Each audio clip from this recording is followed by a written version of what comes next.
connecting to the real nerds is so easy. You can go to our website, realnerdspodcast.com. You can like us on Facebook. We have a Twitter account, @RealNerds. We also have Instagram. You can call us, 720-6nerds5. You want to email us? You can do that too, realnerds@gmail.com. Thanks for listening, and enjoy the show.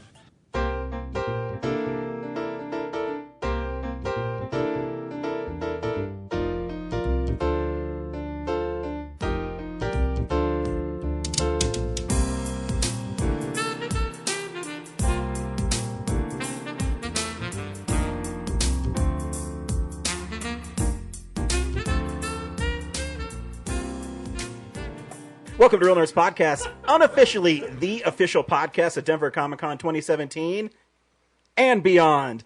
I am Ryan. With me is a usual assortment of idiots. Brad. Zach.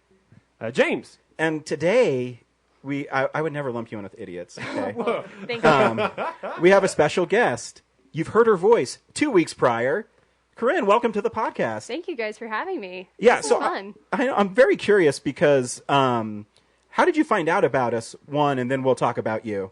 Oh, okay. You So need to Please squash tell us that immediately. Please tell Ryan how great he is. Please, I need it more in my life. I heard about the podcast from one of my coworkers, and she said, "Hey, I know you like movies. There's this really good movies podcast." And she had actually went to film school with Brad. So Brad was in film school? Oh, yeah, twice. rude. I actually just went to design school, but But still film. yeah, it was an offshoot thing. Yeah. Well, I'll bring it up later, too. I'm going to ask you a question. Uh-oh. Okay. Anyways, continue. So Corinne. I think I got onto it. Maybe it was around August, and Oh, then wow. I downloaded a whole bunch of episodes and listened to them when I was on my long drives, and listened to them when I was out on my hikes and walks. And Cool. so just finished the Moana episode that you guys did last week.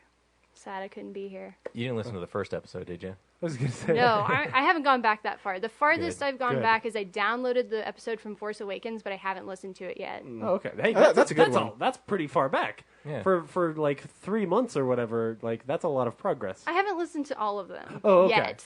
Well, you didn't have to admit that. You could have just let Just me. more live of the my- movies that I was interested narcissism. in like seeing. Oh, and- totally fair. Yes. Yeah. A lot of people do that. Where they don't listen to, which makes me feel bad about the like hour and a half that we make people sit through before we review a movie. Well- because if they are only listening to like, I really want to hear what they They said can about always skip Alliance. ahead. Yeah, right. You know, I always liken how popular we get and more mail we get and tweets based on how big the movie is. Yeah. You know, then these slow times just before it kicks up, people are like, oh, great. They don't even know what they're going to watch this week. right. So, Corinne, what do you love about film? And do you have a favorite film, or do you have a certain amount of films that you love? What do you mean, a certain amount of films? Like 6. Do you have Like, do you have six- a favorite film, or do you have a lot of films you like that you don't have a favorite of? Well, my favorite film is My Fair Lady. Oh, right. Nice. That's a good Old choice. school Yeah. musical, has an amazing cast. Audrey Hepburn, Rex Harrison. Ooh, Rex Harrison.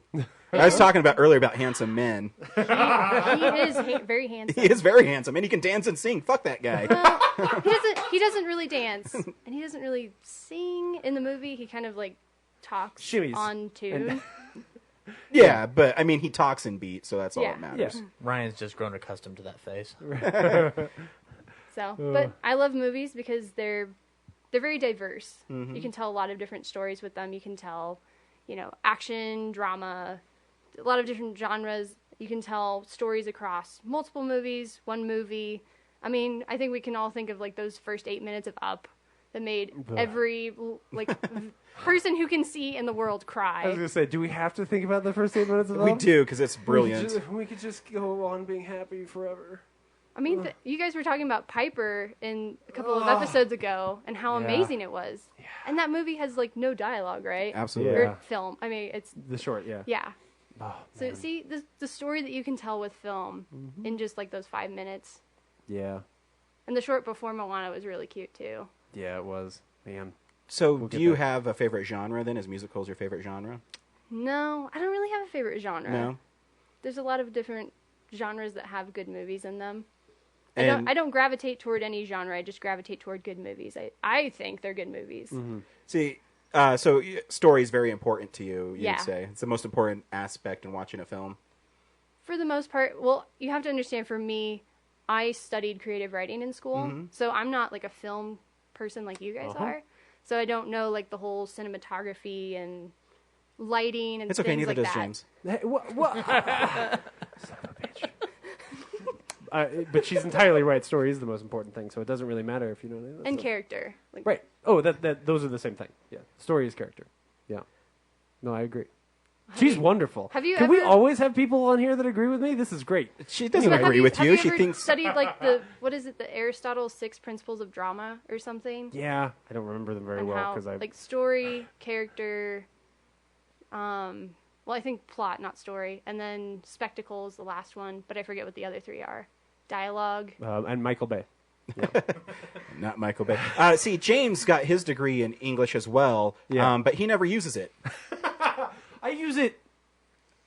See, I don't we use have a it. I website really where don't we use it. have articles you can post, and James hasn't posted one in 3 years. Hey. That's true. I've been busy.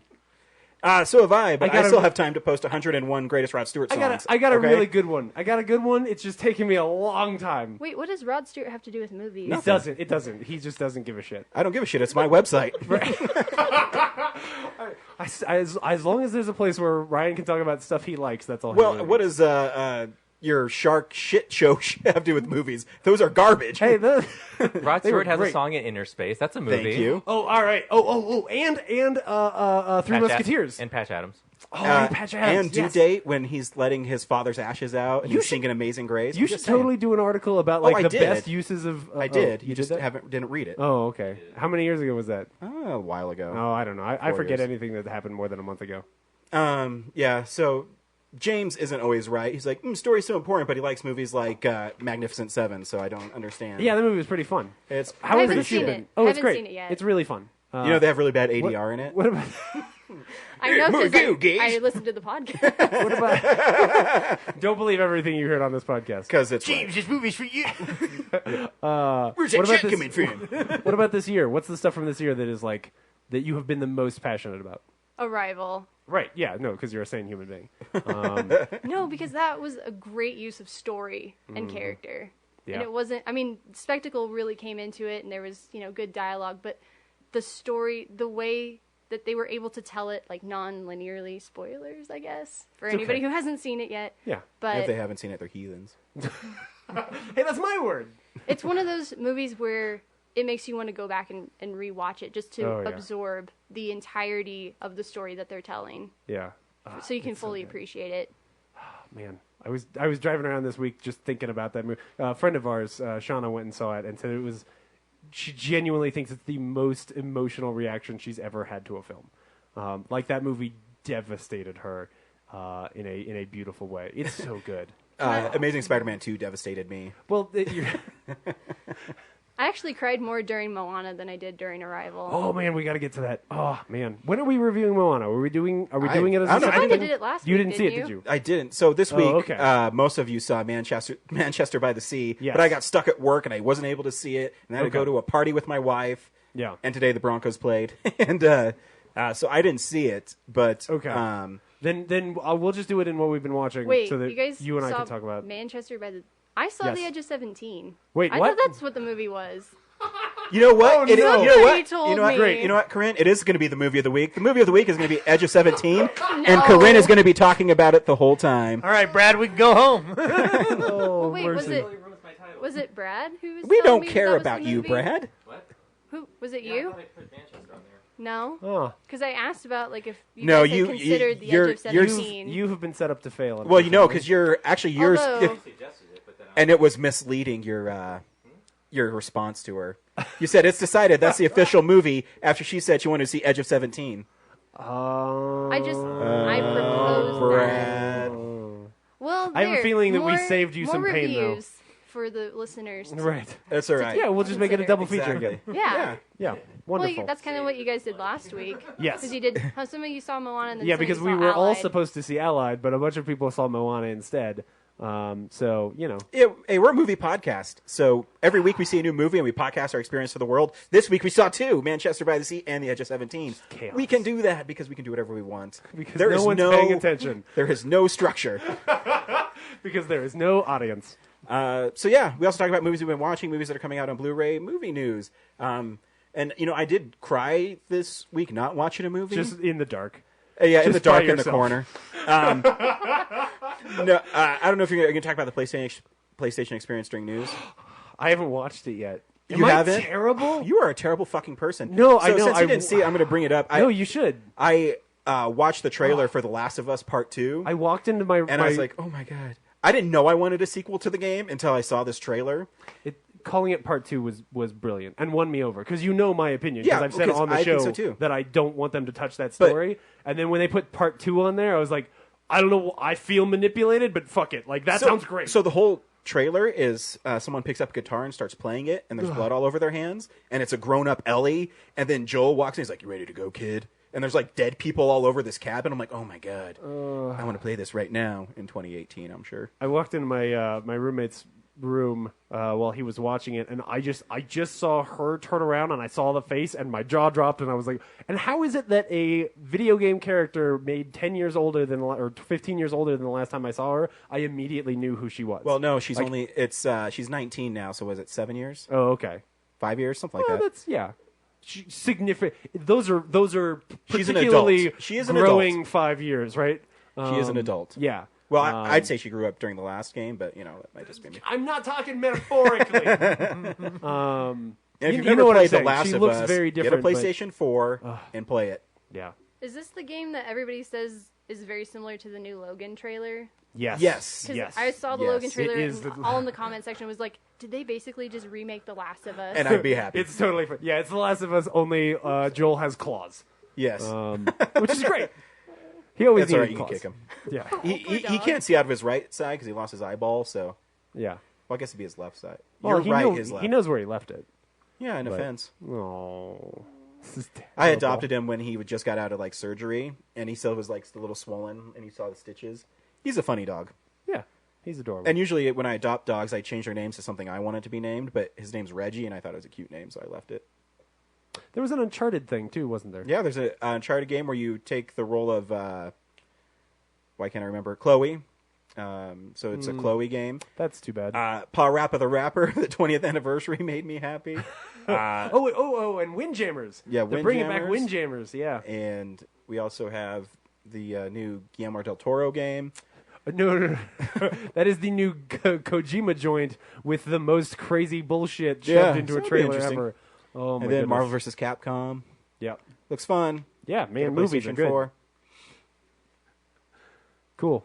What are we doing? You know what? We go see movies at the Alamo Drafthouse. We do. Have you seen a movie at the Alamo Drafthouse? I have Rebecca? not. Oh my gosh.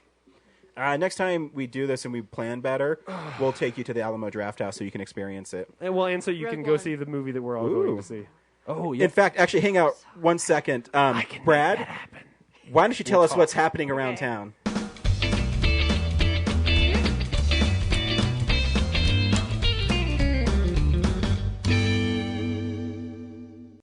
Not a Brian lot. just ran away. Where is he going?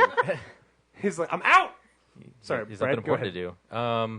Yeah, not a lot going on around town because the drive-in's closed for the season. So, the Esquire midnight this week is Lethal Weapon. So that's What? Fridays Nice. and Saturdays midnight. That's a good movie. And yeah, that's it. Cool. Well, this is what's playing at the Alamo Drafthouse this week. Hello. Hi, I'm Kevin Smith. Hi, I'm Leonard Maltin. Hi, I'm Mark Hamill. Hi, I'm Elijah Wood. This is Seth Rogen. I'm Christopher Mintz-Plasse. I'm Ron Starr. Welcome to the Alamo Drafthouse. The Denver's Actors Fund, if you don't remember me talking about that a few podcasts ago, they raise money for actors in Denver that have gone on hard times, and It's a Wonderful Life, I'm guessing. They sent it out as It's a Wonderful Like, but I'm guessing It's a Wonderful Life, Probably. which is a great movie, too. Yeah. Jimmy Stewart. I could listen to him talk all day long. Christmas Vacation movie party. The Gremlins. Does anyone else get scared when they watch The Gremlins? I don't, because if you do, you're a pussy. I've never seen A Christmas Story movie party. The Elf movie party. Which ones are movie parties? Is They're- that the one these where all they- are. No, I mean, what does it mean to be a part? They give you free pizza, or they give No, you like it's like some they have glitter to throw at the screen? They have special things, like they'll have a special menu. They'll Okay. have interactive things you can do. Cool. There's usually a gift involved. Yeah. Oh, cool. The Mile High Movie Roast, formerly Mile High Sci-Fi, is roasting Lethal Weapon. What? How can you roast that awesome movie? Oh, for a second there, I was going to say, like, but that's not even sci-fi, but that's why they changed the name. Okay. The Polar Express, Family Party. Afternoon Tea is Little Women. And The Apartment is also showing. And The Apartment's really good. And the reason I got up is because when Corinne told me she's never been to the Alamo Drafthouse, I remembered that because we go there so often and we're gifted with things. Corinne, here's a free ticket to go see a movie at the Alamo Drafthouse. That's awesome. Thank you. You enjoy. You should use Thanks it for to- coming on. Yeah, absolutely. Oh, thank you. You should totally use it to I'm go going see to come The on Apartment. again if I get a ticket every Hey, time. you know what? Whoa, now. Next time, I'll give you this weird troll head that my kid got in a McDonald's Happy Meal. Real Nerds Podcast. Diminishing returns. Yes. Real Nerds Podcast. I need to get rid of shit in my house. So I always Like a think garage that sale I'm you doing don't a wanna great go job to. as a parent when I say, "Hey, Kellen, who's Spider-Man?" And he'll say Peter Parker. I think that's really cool. When I hold a picture of Rod Stewart, he'll tell me it's Rod Stewart. So I'm like, I'm winning as a parent. But then when he tells me, "Hey, Dad, for dinner I want chicken nuggets, French fries, and a Happy Meal," I'm like, "Fuck, that's not good." I think it's fine. You know? No, it's fine. But why is he's like, Father, today like a chicken salad? No, Wait, you wanted him to be British? yeah, British kids are cool. Yeah. And then he'll grow up and he'll be like, "Oh, Dad, I'd like some tea and crumpets." How will you feel then, man? How will you feel? I'd be like, "Are you watching Downton Abbey with James?" Yes. With We with- do so- an episode of Buffy and then an episode of Downton, just to keep you grounded. Yeah. What? Just saying. It's good television, man. It's all It good is. television. This guy, you gonna say something, Brad? Looks like you're ready I'm just waiting to. for the next thing. He's just I like- would he's just like like, to "I got a suggest we joke, do man." the trophy presentation. So because Oh, something, of course, sta- of it's course. Oh, something's that's right. That's expiring. right. How So, hey, self-serving. shut the fuck up, James. That troll doll could be the trophy. Oh, we have It a is special now. trophy. And now for the first annual Nerdy, insert dramatic music. Brad, here you go. Did you bring the Nerdy? No. I thought you were gonna bring it. It's an audio podcast. We can pretend. Did you see all the stuff I brought? It would have gotten damaged. That's true. So Brad was presented with the first annual Nerdy. Well, the first It's like the technical Oscars. quarterly. Quarterly, there we go. Yeah, for the fall Nerdy. season. So he won it for the fall season. I'm not off to a good start in the award season. I picked all Doctor Strange, and I thought I was going to, because I knew it was going to be a down week. I was like, Yeah. well, Moana's going to do, like 29 million. But if I get all Doctor Strange, that's going to be like 50 million, and that will outperform. But then James didn't change his at all, and Arrival won everything. Fuck you, James. If I had changed it, I would have just changed it to All Arrival, because I think I still have like one of something else. Because 3 weeks ago when I first said it, I couldn't buy All Arrival. But, yeah. But that's not the only award we have. Now, the Nerdy goes to the person who did the best. And I'd like to thank Congratulations, me for using a computer to select movies in a certain order. I couldn't have done it without me. You were organizing this thing? I'm entirely convinced that you cheated. But It's mathematics, James. But, It's easy. it wouldn't be the Nerdies if we didn't recognize the shit. the least of us. That's right. The person that... So, let me explain this to how hard that is. Let me explain how hard it is. You should get in on the movie fantasy movie podcast. All you have to do is download the app on your iOS or Android device, Fantasy Movie League. Every week, if you set notifications, it goes... "Ba-dink." Set your lineup, Set please. your In lineup. fact, you only have to set it like once and then leave Yeah. it for a few weeks, and And you can win. Yeah, you so, can still do. So all this right. is where it gets this hard, Corinne. So you have to go on your touch screen and push the movie. Mm-hmm. It's a picture, so you should be able to figure it out. This is what I did to win. Yeah, this is what I did to win. Look at all my hard work.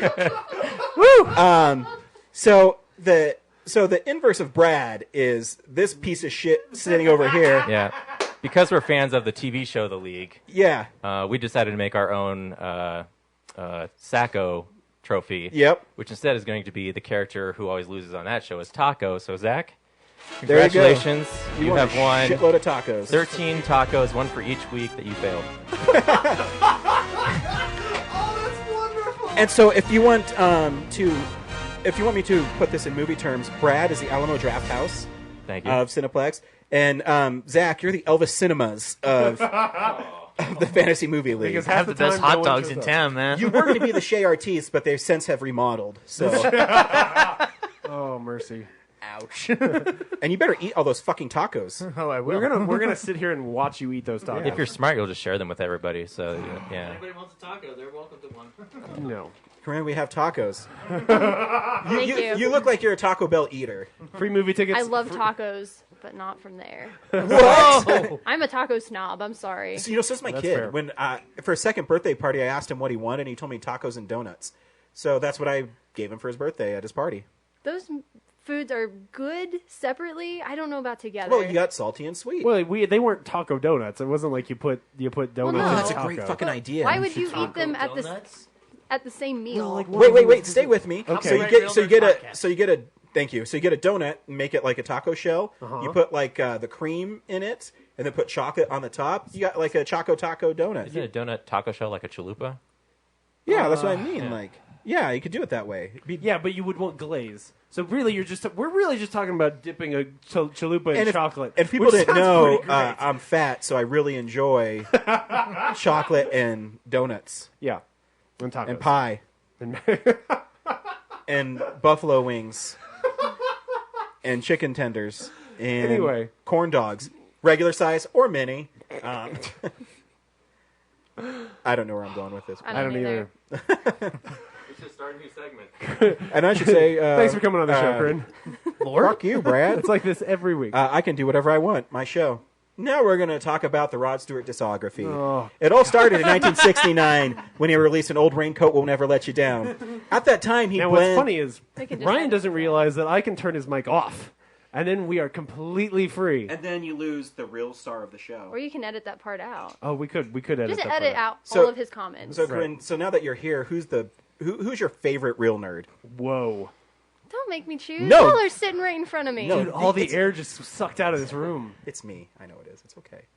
No, it's not. I'll make it easy No, for you. it's I'll not. just forfeit, and you can just decide between those. Remember that time that he unfairly judged a movie just because there was 2 words said in take up VR? smoking. Kellen. VO? Kellen's my favorite real Oh, nerd. okay. You know, Cheap! It's cheap! you know, 2 weeks ago he did tell us he watched the Mickey Mouse Christmas. It was adorable. Yeah. He did. You know what? Yeah. I'll let that go. That was pretty great.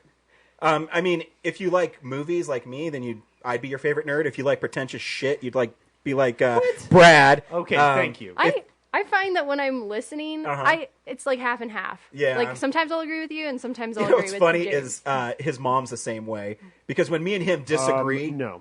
when me and him disagree, she gets really sad. She's like, "You guys shouldn't be disagreeing like that." Yeah, she does like text me and be like, "Do I need to separate you two?" I'm like, "We're not actually Because doing his a show mom right now." His mom understands that the Hunger Games are pretty good movies. No, she doesn't. She's never seen one. Well, maybe you should show them to her.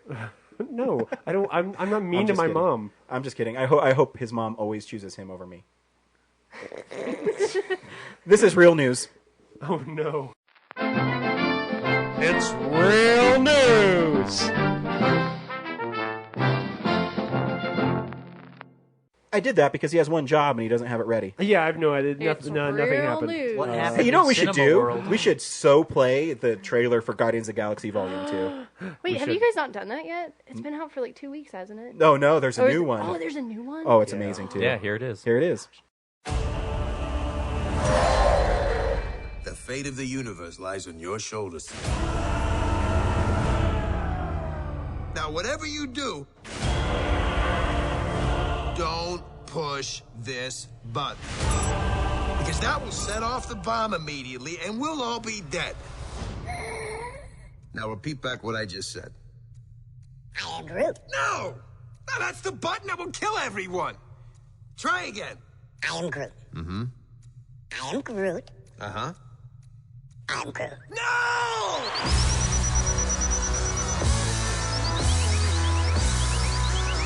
Showtime, a-holes.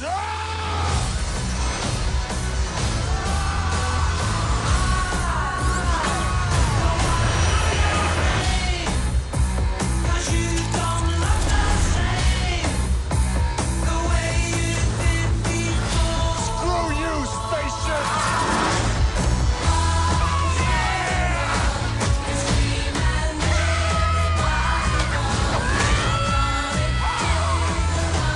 Does anybody have any tape out there? I want to put some tape over the death button. Nobody has any tape. Not a single person has tape. You have an atomic bomb in your bag. If anybody's gonna have tape, it's you. I have to do everything. You are wasting a lot of time. That's a really bad sign.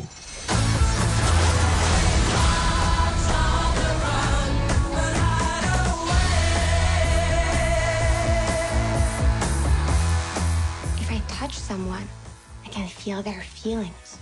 You feel love. Yeah, I feel a general unselfish love for just about everybody. No, sexual love. No, I don't. For her. No. See, you just told everyone your deepest, darkest secret. Dude, come on. I think you're overreacting a little bit. You must be so embarrassed. Do me.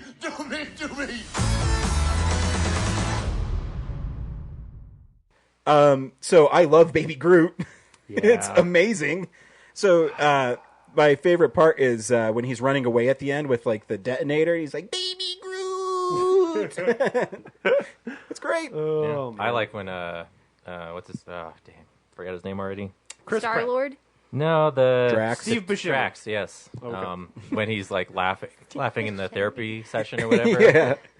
I just love how he doesn't cope with emotions. Like, It seems like James Gunn did a good job capturing the tone again. Yeah. Which I think is really important for that film because that's what made it so unique, the first one, and to just embrace it. and apparently they spent a lot of time like trying to keep spoilery stuff out of that trailer. So I can't wait to see what they're like not showing us. Mm-hmm. And then I heard that James Gunn sent it to Warner Brothers, and was like, "This is how you make a fun movie." Did you guys hear that thing where he was betting $100,000? Thanks, Bruce. Bruce really laughed at that joke. Fuck everybody else who did it. Ryan, Bruce isn't here. Oh, that's right.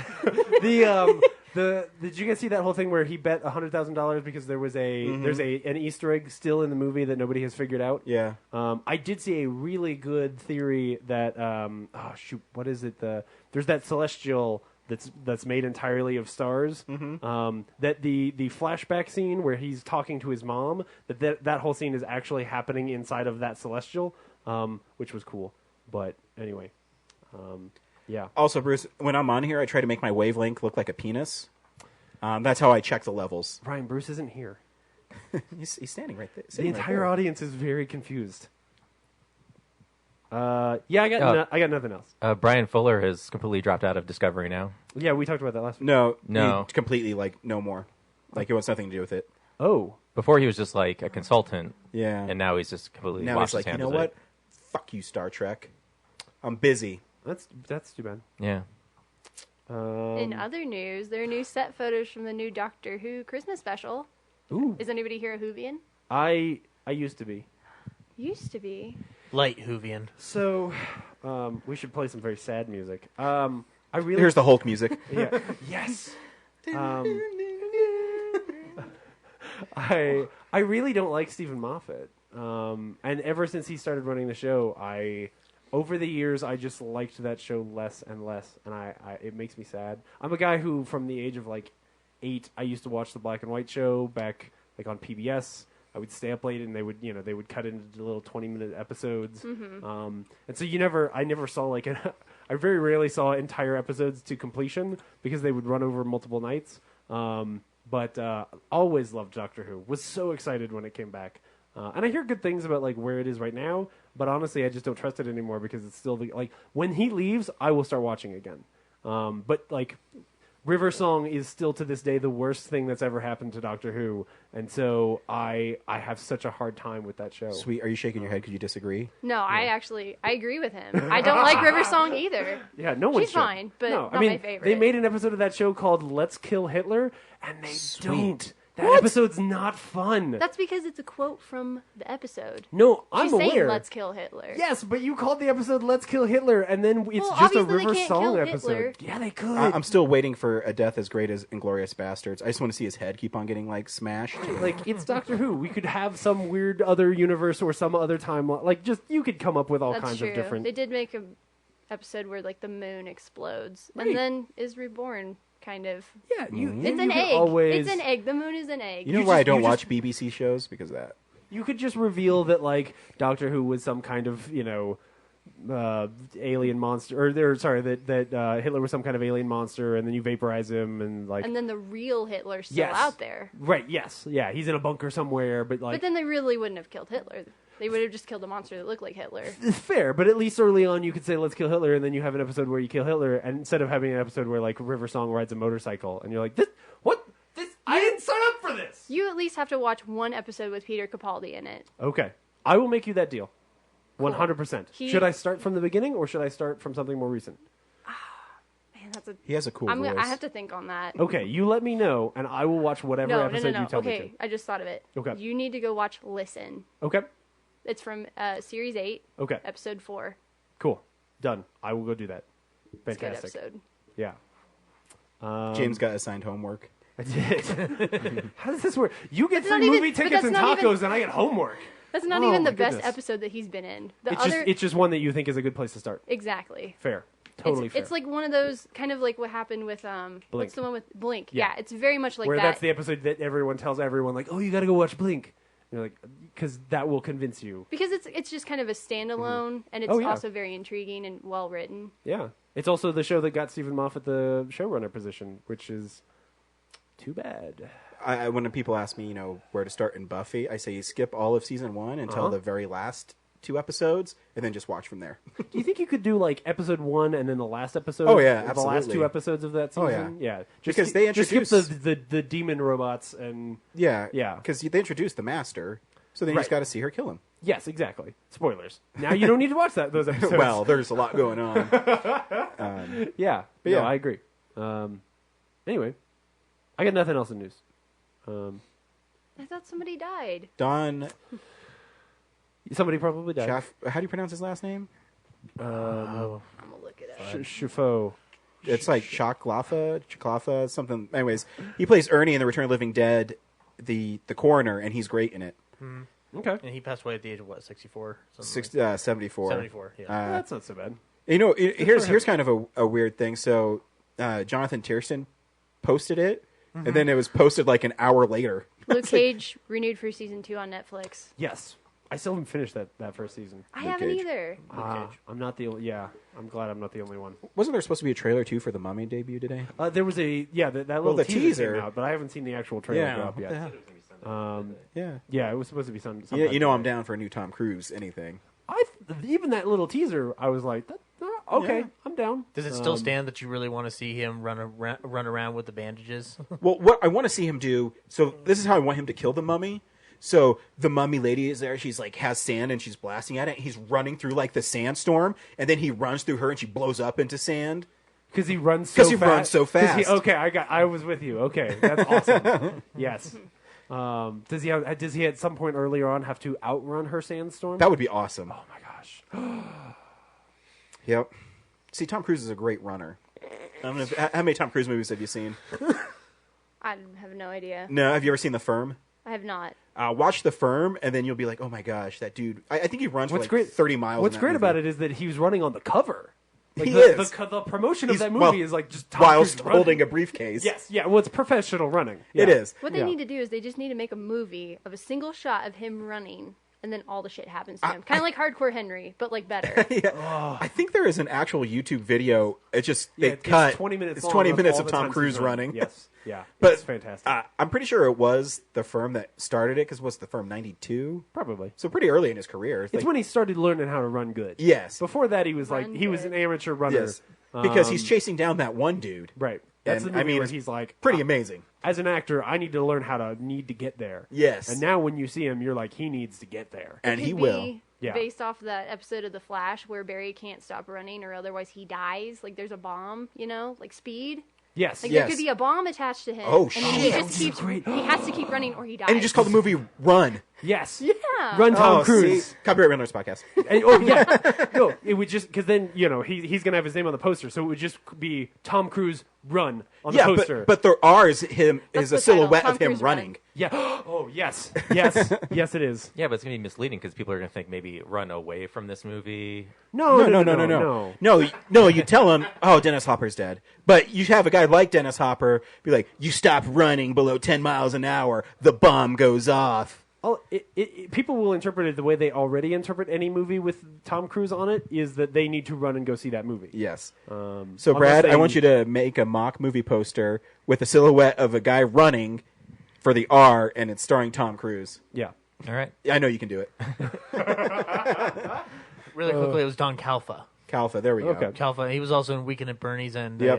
a Bugsy movie with Warren Beatty. He wasn't Bernie, was he? No. No, that he's would be- Paulie, Vito's son. You know, every time I see Bernie, I think of Dr. Cruz from Friday the 13th, Part 8. And Billy Is Chapin. that the one? Is that the one on Child the boat? actor died? I don't know. Okay. Billy Chapin? Child actor in Night of the Hunter. Oh. Whatever that is. One of the greatest horror films of all time that I haven't watched yet that I got on Criterion when it was half off. Also known I know, and for every time I his see it on your shelf, I roles just in want to Kid punch from you. Left Field. Anyway, That's too bad. These are the Blu-rays that are coming out next week. DVD releases and Blu-rays. And DVD. releases and Blu-rays. Because We don't even need the interstitial. She knows don't. them all. my wife is actually really like the excited old for one of the better. DVD. Okay. We will talk about it.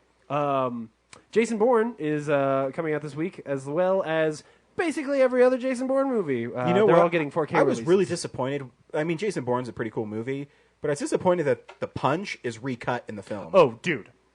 Right? We did we never talk about this? We did. Okay. We But- just have to bring it back up. did. That Yeah, thank you. I just have to bring it back up because it's so badass in the trailer. And I'm like, what the? it was the first time I was very disappointed by that movie. And because we had a Like- long-running joke, dat punch. Right, yeah, like I was going I was going to go see that movie anyway, but I was excited like for that punch. Yes. Because it was like you remember at the beginning of Troy, which is a shit film, but at the beginning of Troy, there's that time where Brad Pitt comes out and he's got a sword and there's this giant dude and he just runs up and like just stabs him in the shoulder and pierces his heart, and it's just awesome. Yeah. And it's the only time that movie's ever awesome. It's like that, but in a movie that was going to be better. I was super excited, and then they cut it, and I didn't even know I was there. It was Yep. just sad for like 10 minutes. Yep. And you'll never get it back. I'll never get it back. Well, Unless they have, but see, they don't even put trailers. if the trailer's on the Blu-ray, Blu-ray, but they don't put then I can trailers on sit there and Blu-rays just anymore. watch the trailer right before the movie and be like, Just rewind it back and forth. yeah, exactly. Matt Damon. Yeah. Anyway, so yeah, check that out. And if you're one of the 4K people, you can start getting all your Jason Bourne movies in 4K. The Secret Life of Pets. Brad, you saw that movie, right? Didn't you see that movie? I did. You know what's funny, Brad? You're telling us about how dark it is. I read the review of it on Blu-ray.com, and then there it says, it seems really dark for a kid's movie. Exactly. I told you. I heard that at Thanksgiving, too. Like, I had a cousin who went and saw it, and she was like, I was very disturbed. Yeah. Children should not go see this. This whole scene of dogs plotting to kill humans. I was like, what? Crazy. Do you guys ever watch the Honest trailers? Yeah, Every once now in a and then. while, yeah. They the one they did this week was for Secret Life of Pets. Oh, that really? might be good. Mm-hmm. Yeah. Oh, that sounds awesome. Yeah, they actually did talk about how dark it was. Interesting. See, that to me is a time when Honest Trailers does what it actually is sort of like promises it'll do, which is tell you about what reveal that a movie was sort of lying to you, which is how it sort of started, I don't know, a couple years ago. Now it's just like, it's basically just any other YouTube video where they're just shitting on films, and you're like, oh man, you took something I liked and made me feel bad about liking it. The Furious 7 one's really funny because they just talk about how much they would love to watch that movie. Like, where are they going to go next? Space? Of course there is, because The Rock rips a Gatling gun out of a helicopter and starts shooting Is people that the with one it. where he rips his cast off of Yeah. his arm? Oh, it's so good. He He flexes flexes out so of his hard cast. that his cast pops Daddy's off. got to go to work. Yeah. Oh man. Speaking of dark, though, Goodfellas is on 4K this week. Woo! As well as I Am Legend and The Town and Argo. Yeah, so you can start your new collection that will be out of date in a couple of years. Mad Max Fury Road Black and Chrome Edition is out this week, in I think a couple of versions. But anyway, What a lovely release. yeah, man, I'm gonna totally get double dipped and go get this thing. You're shaking your head, Brad. You're not gonna do it? I already own it. I just turned down the saturation on my TV and I'm watching black and white. But this is the one that George Miller specifically got. Like I he did knows. hear he they knows how to set retimed my it and TV. colored it, though. Yeah, Yeah. it doesn't matter because most people don't like calibrate their home equipment anyway, so it's never going to be up to Miller's standard. Yeah, but Unless it's you as go to close as theater I and can watch get. it. It's as close as I can get, man. But you are right. I should have George Miller stop by and Should. tune I my don't think TV he's busy. for me. I mean, he's not going to make another movie for 20 years, so you're good. Yeah. Well, no, I guess he did Happy Feet, and then 10 years later he did Mad Max. Yeah. They're going to get him to do a DC movie at one of these centuries. Not the way DC's making movies. Right. Well, when they reboot a couple years from now, they'll go back and get George Miller to do that Wonder Woman movie. For the Love of Spock, which is the documentary about Spock that Adam Nimoy, Leonard Nimoy's son, made, is out on Blu-ray this week. So I'm kind of excited to go check that one out. Though I'll do it quietly and alone with a box of tissues, and some then Ben I'll and never Jerry's tell ice you cream. how much I cried. Don't Think Twice is getting its Blu-ray release this week, which I'm excited for because I missed it, and I hear that it is really fantastic. So I have to make a point. I think that's wait. Did I not see a single horror movie this week? No. Okay. There's got to be something. There's a Dead Rising straight to DVD movie. Family Guy season 14 is coming out on DVD. Oh, so I'll make sure my wife's around when I put it in because she'll get so mad. Every time that a Family Guy DVD comes out, it becomes obvious that I literally don't even look at I don't know what it is about Family Guy that I just never even see it on the list. Yeah, I don't know why either because it's funny. Yeah, it's all right. No, it's funny now because they their stories don't make any sense and they're just funny. It's great.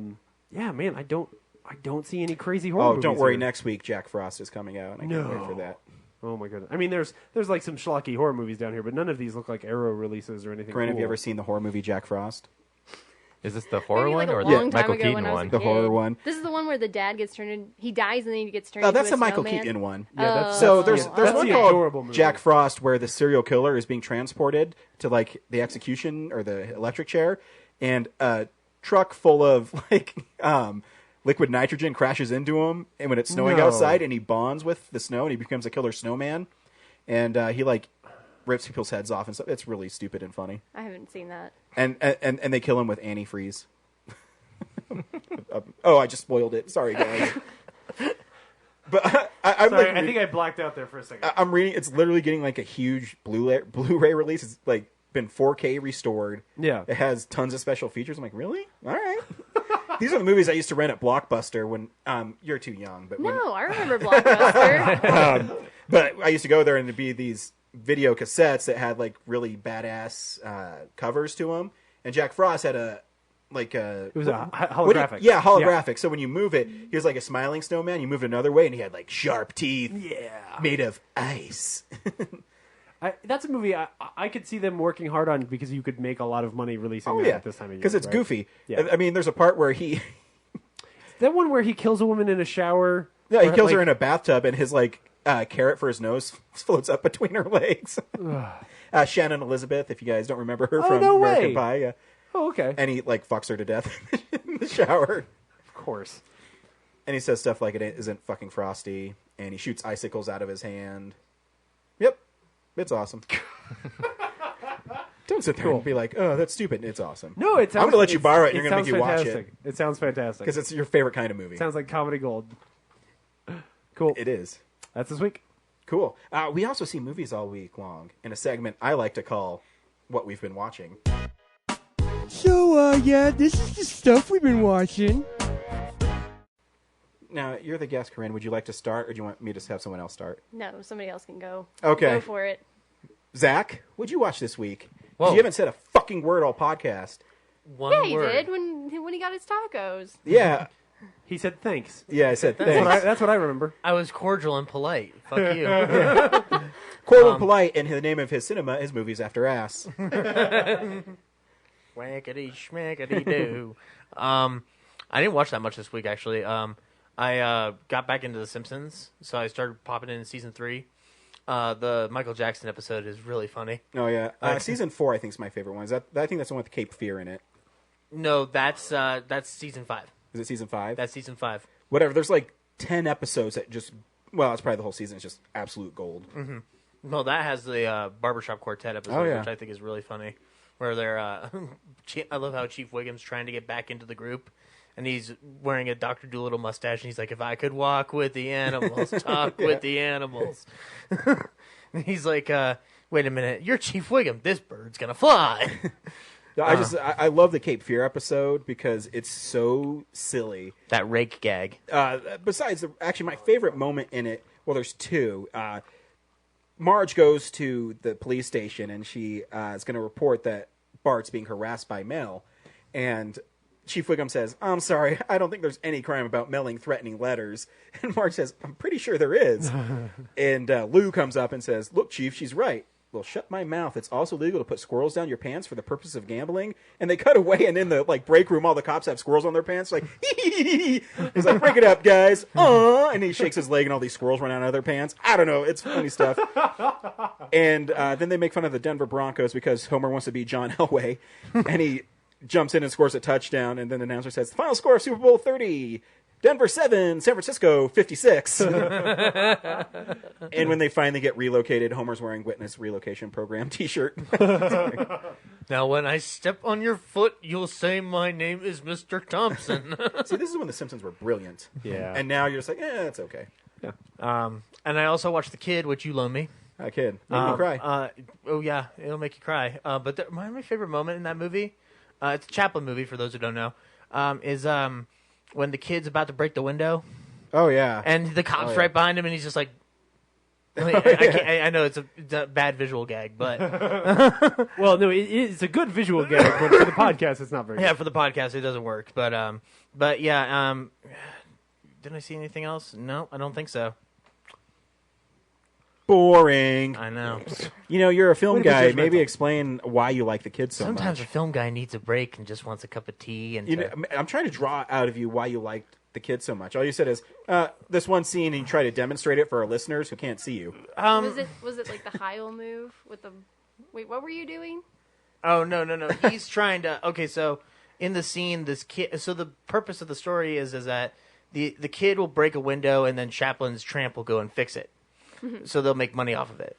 The kid's hustling. about to break. They're hustling. Right. So the kid's going to break a window, and he leans back to throw it, and suddenly he feels something behind him, and he starts patting it, and he realizes it's a cop. Oh, Yeah. he's So patting it. And then he Okay. drops the rock and kicks it and sticks his hands in his pants and starts whistling. Yeah. What's great about The Kid, I'll just go ahead and speak for you, Zach, Oh, God. is it's a silent film, so a lot of the movie's success is predicated on the fact that these people can act and make it funny without saying a single word.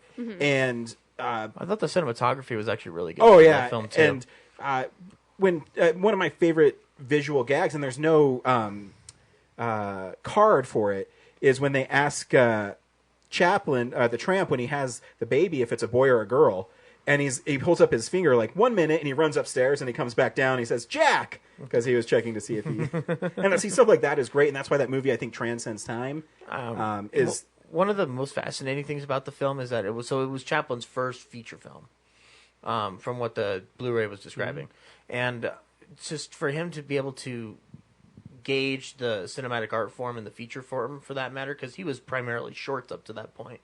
For him to be able to understand and grasp the simple concepts that make any simple film work brilliantly is amazing, and it's a testament to how hard of a worker he was as a filmmaker back in the day. One thing I noticed throughout the film is that it's they had this segment on the Blu-ray, so it's a Criterion, so it's overloaded with special features, so commentaries, short featurettes, etc., etc. One was on undercranking, and they described how Chaplin, I guess he would, they would slowly act out the sequence and overcrank, so that it looked as fast as it did. So there was a method to his the magic. They called it the Chaplin magic on the featurette, and it is just fascinating to watch. I agree. And see, Zach, when you are a host like me, you can get people to actually talk about things. Yeah, I know. You in your head. Someday. It's big. Someday I'll find my place. All right. Cool. Who's next? James, what'd you watch? Great.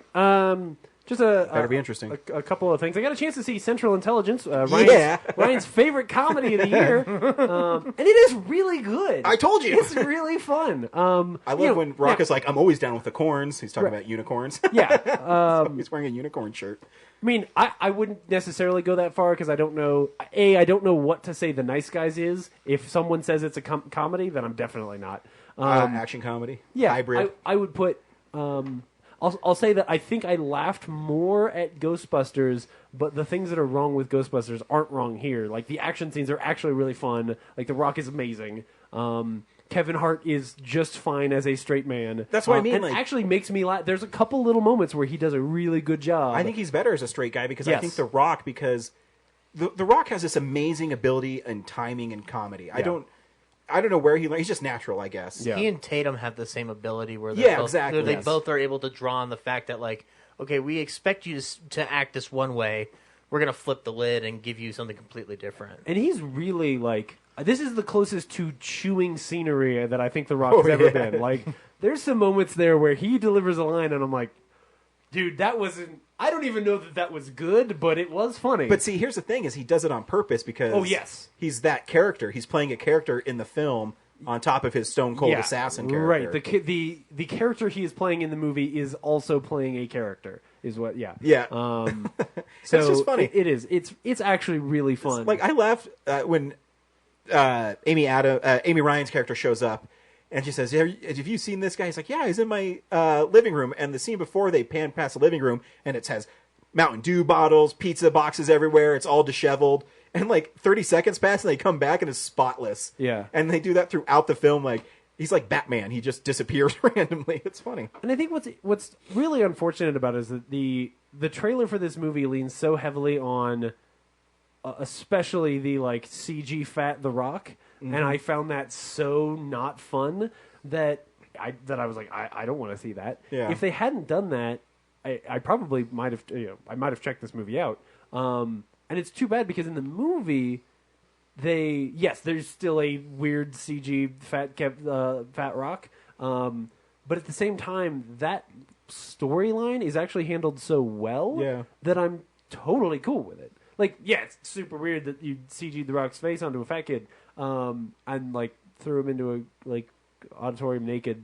But what happens in that scene and why it's important to the movie is really kind of adorable and fantastic, and especially any time that it comes, like when you.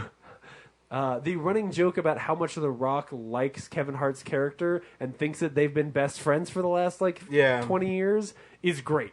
And it's so, like, I don't want to say subtle because there's nothing really subtle in the movie, but it's subtle for this kind of a comedy where just every now and then somebody will drop a line about like, oh yeah, he always talks about you, and you're like, you haven't seen each other in 20 years. Well, there's also that great throwaway line at the end where so when Fat Rock gets thrown out in the gym, Kevin Hart's character gives him his Letterman's jacket. Yeah. And so about halfway through the movie, it's like, hey, man, am I ever going to get my Letterman's jacket back? He's like, yeah, maybe I have it somewhere. And then at the end of the movie, The Rock comes back and he hands it to me and says, oh, cool, man, thanks. Where'd you get it? He's like, oh, I was sleeping in it last night. Yeah. That's good stuff. It's good stuff. Yeah, I love The Rock. It's pretty great. Well, and there's a surprise cameo from another character or another actor as well. And he's got a really great joke later on about like how much he hates listening to The Rock talk about the Golden Jet. Oh yeah, he's great in the movie. Good. He's really good. He's really good at playing an asshole. Yes, like really good. Yeah, I think he's showing up in a movie we're seeing next week. Wait, we know what we're seeing next week? Yeah. Oh, yeah. Anyway, so saw that. Rewatched most of the Mummy movies. My roommate was watching through them, and I got to watch through them First one's again. fun. Those movies are really fun. Like even the second one is chock full of like some nonsense that makes it not as good. Mummy Monkeys. Yes, Mummy Monkeys is but one of it also them. started The Rock on his trajectory. Yeah, CG Rock Scorpion is not as good. It's but dated. there's things like if you just go by, like if you go watch the first act of that movie, oh yeah, it's just as good as the original. Oh yeah, like the whole London chase scene with the bus, and man, it made me miss Stephen Sommers so much because his like the way he cuts that film, the physical comedy of that movie, and the fact that basically every line of dialogue is a one-liner. You just don't get those movies anymore. I mean, I still think Van Helsing's fun. Yeah. It's got problems, and it's got too much CG, but yeah, of course it does, but it's still fun. I shouldn't say that anyway. There's this one moment in the London chase in the second movie where the bus goes under a bridge and the top of the bus comes off, and it's a really cool action sequence. And then there's just this little joke where the top of the bus falls off the bridge, and you see like the squished mummy, like a cartoon, against the side of the bridge. After he's been destroyed. And I was just like, you can't do that joke today. Like in a modern big tentpole action movie, you can't pull off that joke. They did in Deadpool. You're right. Yep. You're right. They did. I'm full of shit. But that movie's also more self-aware. Anyway, I just think they're really fun, and it's too bad because I remember when those movies came out, based on the trailers, my family thought that they were on the scarier side, so we never saw them. And then, like, when I finally got a chance to see those movies, I realized that was terrible because I would have adored them at the time they came out. I mean, they were Indiana Jones movies. That's what I was going to say. It's like an Indiana Jones horror hybrid, right? Yeah, where actually, I mean, if you've seen the original Mummy film, yeah, it follows the story pretty closely. Yeah, I mean, they just up the action and adventure part, right? Where it's just a mummy trying to find his lost love, right? And, wreak havoc on anybody who tries to stop him. But it's funny because the truth is, in the movie, the way he cuts and shoots the things that are sort of the horror elements, he takes some of the teeth away from it, so that it's not. It is actually like a somewhat family friendly adventure movie. They're super solid. It's too bad the third one is so bad. And then the very last thing is I got a chance to go see Moana. Which I hadn't seen last week, and Ryan still hasn't seen yet. So I don't want to. I would be so tempted to like do a little bit of spoilers. You can't really spoil that movie. No, didn't you guys talk about it last week? Yeah, but they didn't say anything. We were coy. Because there's there is just one thing. So I'll say I think the movie is plug your ears, Ryan. Absolutely beautiful. No, I won't say anything critical. I will tell you about the one scene halfway through that made me start crying. But I don't think it's going to be that bad of spoilers. Is that okay? Sure. Okay, great. Is it with the manta ray? No, it's before that, actually. Yeah. Before that? No. So, Moana is an amazing character. Really just a well-written little story. And fun the whole time. Now you're going to make me stay up to like 1. I might go see it at 11. That's all right. Do it. I'll see. Thank you. I will do it. You should. I need that extra push. Yeah, it's... I will agree. I think it is more beautiful than Zootopia is, and it's not just because it's set in islands and on the ocean and in this more sort of scenic setting. Although its environments are very beautiful. Oh yeah, no, the environments are amazing, but there are just little touches, even with the characters, like the characters themselves, and yes, it's because they're also humans. They're not cartoon animals, but there's just these stunning moments.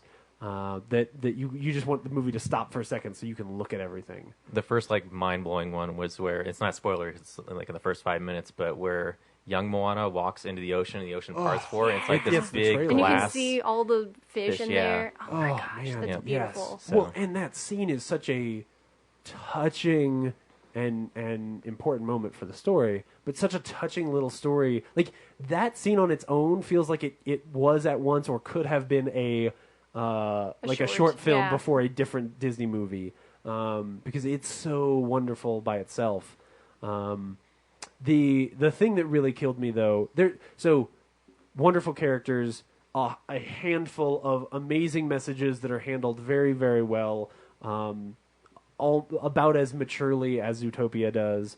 But there is this moment when she's just so determined to go find Maui, and the ocean has been helping her this whole time, and the storm comes along and turns her boat over, and she cries out to the ocean for help, and this giant wave comes and crushes her, and she doesn't get any help, and that was the moment where I was like, this is the most you just stopped and talked to children about the fact that sometimes even the people who are helping you along the way are going to fail, and you're going to get crushed.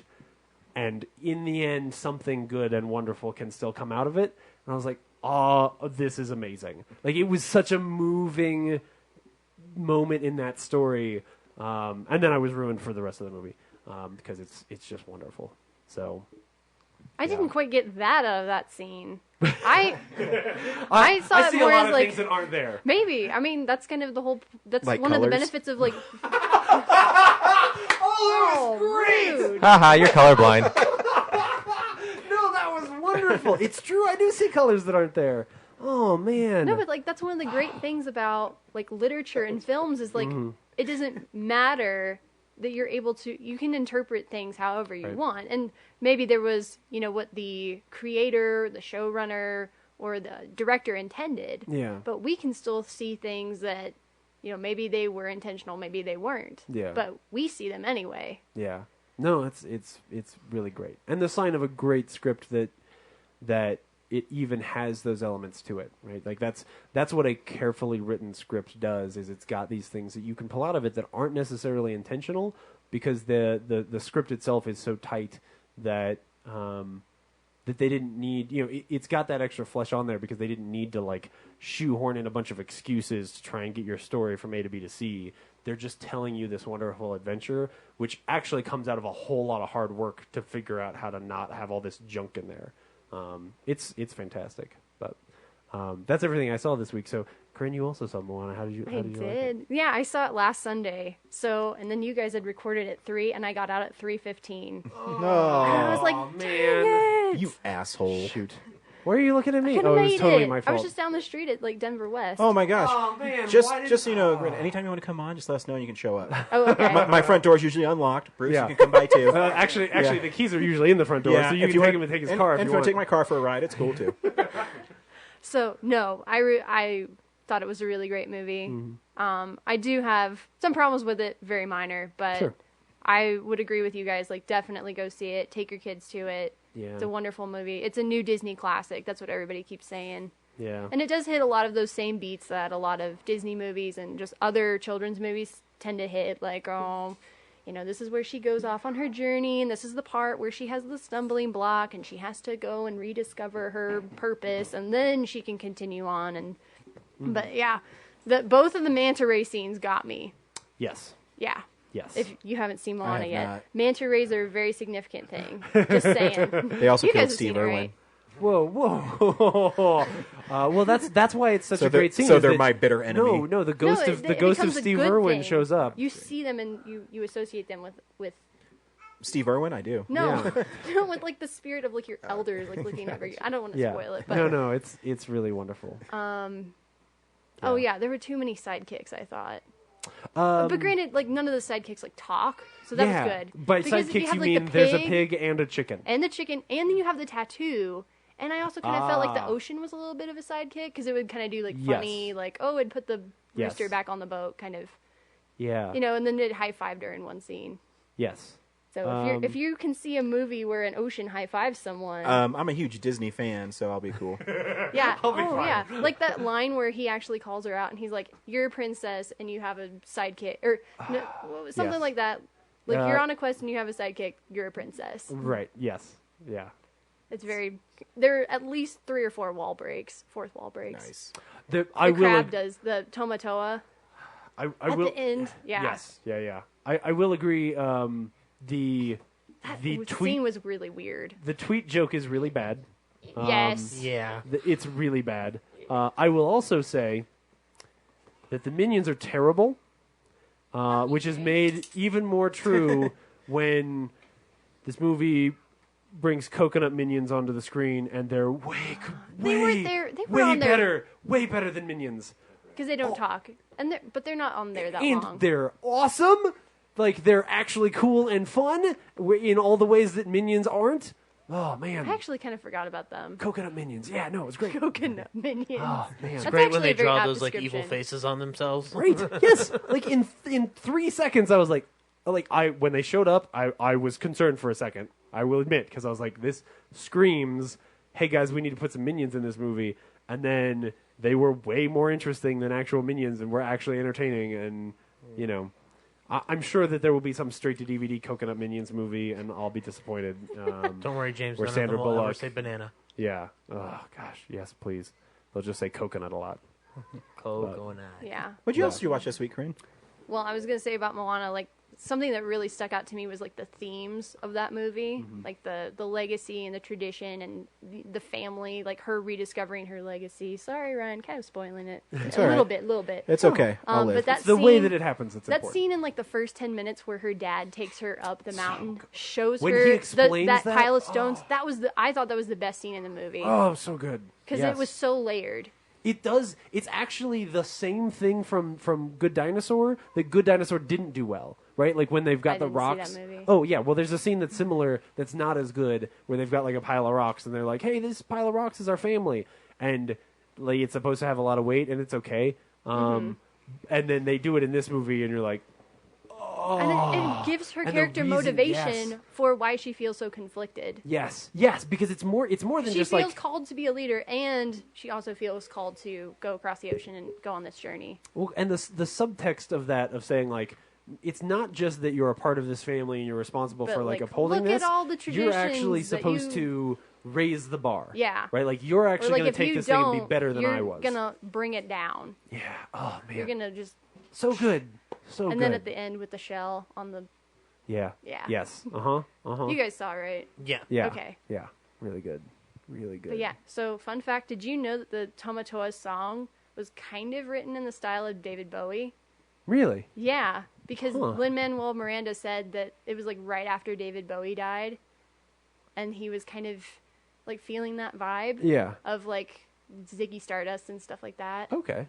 So if you go back and you re-listen to Shiny, and Yeah. in your head you can be like, oh yeah, I can see how David Bowie would sing this song. Yes, absolutely. But every time, like when I heard him sing that in the movie, I was like, is this Tim Curry's voice? And I looked on the YouTube comments and everybody else said similar things. Yeah. Either it sounded like it should have been written for David Bowie, or is that Tim Curry singing this? Yeah, and the it's really soundtrack great. is awesome. Yeah, other than that song, all of the songs are, and it's not that I don't like that song. All of the songs, unlike a Frozen, all of the songs here are genuinely like just sung dialogue. Like they are the emotion of the scene very appropriately, and they're moving the story along. So they always feel like a good plot-driven montage song sequence. So you're saying it I'm feels saying like it's an actual musical? Yeah, I'm saying it's a good musical. Yeah. Yeah, it's really great. And I mean, Frozen for the most part is a good musical too. It's really just that Let It Go is not.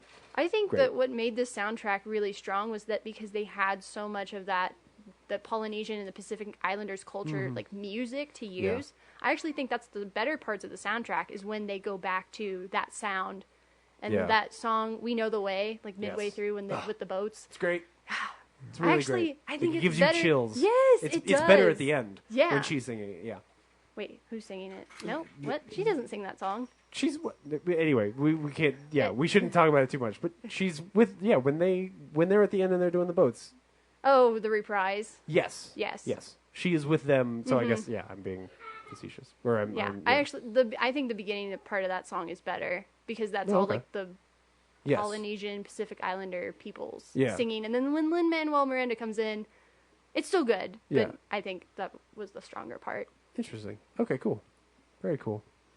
So I also watched Westworld. Sorry, we kind of got off No, you're fine. on Moana there, but Cool. yeah, I had heard you guys talk about it, and I had seen things on the internet saying it was really good. How far in did you get? I'm all caught up. Oh, I want to no. watch the episode So you're ahead tonight. of me. Yeah, I've seen the 9th episode. Okay, I haven't seen last week's yet, so. Oh my gosh. Oh man. Stuff goes down. I'll say that. It's kind really of like a good. Game of Thrones thing where like the 9th is like always like when the big thing happens. Interesting. There's a big revelation in episode Bigger than 9. the thing that happened at the end of at the end of the 7th episode when Well, like what was that? that was when the guy the really obvious thing where the one of the characters that we thought was not a robot ends up being a robot. Right, like I mean, when you start watching that show, Bishop? anybody worth their anybody worth their salt. Like when you started watching Westworld, you went like, I bet one of these humans is not a human. Oh yeah, but I thought it was a different character. Oh, sure. I thought it No, was all so those did I. side characters because they seem so one-dimensional. Right, right. Which is Yeah. why that show is so good. Mhm. Because it's like what? Okay, maybe you haven't seen that part yet, but someone was talking about how the humans actually feel or seem less real than the hosts, or they're not as good. Like the hosts are actually better humans in Yeah. a sense of the word than the actual humans are. Because Interesting. the humans are just so shitty and hateful and Yeah. just like perverse. That show's really good, man. I I'm so love it. excited for it to end. It kind of reminds me of Battlestar Galactica, like a little bit. Yes, yeah. In that Especially in the question early of like seasons, the yeah. Cylon and like are the Cylons humans? What does Yeah. it mean to be human? I love that question. And I think it's handling the big question marks really maturely, where it's not like putting a magnifying glass on it. Like it leaves them out there so that people who are really into the show can spin their wheels for a while. But the show isn't about that mystery. They're telling Right. you a fun adventure story along the way, and you're like, yeah, but what is this thing? Like, what? Who's a robot? They're doing a really great job. Yeah. That show is Can't wait to watch the last episode good. tonight. Yeah. It's amazing they're Cool. getting so much out of this Yul Brynner movie from the 70s. Right. Yeah. Because I remember that movie, and I'm like, Well, you know what? there's You not that much you to obviously it. haven't explored Yul Brynner's filmography because Apparently not. I'm very Yul Brynner ignorant. I have The King and I and The Ten Commandments if you want to borrow it. Oh, Speaking of another like good-looking guy from back in the day, Yul Brynner. Yeah. Yep. My And favorite. just so charismatic. Yeah. My favorite Yul Brynner movie is Cool Runnings. What? See, because Well, one you're of the wrong. characters is named Yul Oh, Brynner. yeah, that's right. That is a Thank good you. movie. So Thank underrated. You. Yeah. Anyway, cool. What else Have did you I seen say? anything Oh, else? what? Yeah, I caught up on Brooklyn Nine-Nine. I was 3 episodes behind on that show. I've never seen it. I think it's really good. I got one season in. Has it gotten better as the series has progressed? Or I mean, it seems like it's. I'd say seasons 1 through 3 are pretty much the same. Season 4 is kind of weird so far. Not like in a bad way, but just it's a little bit different.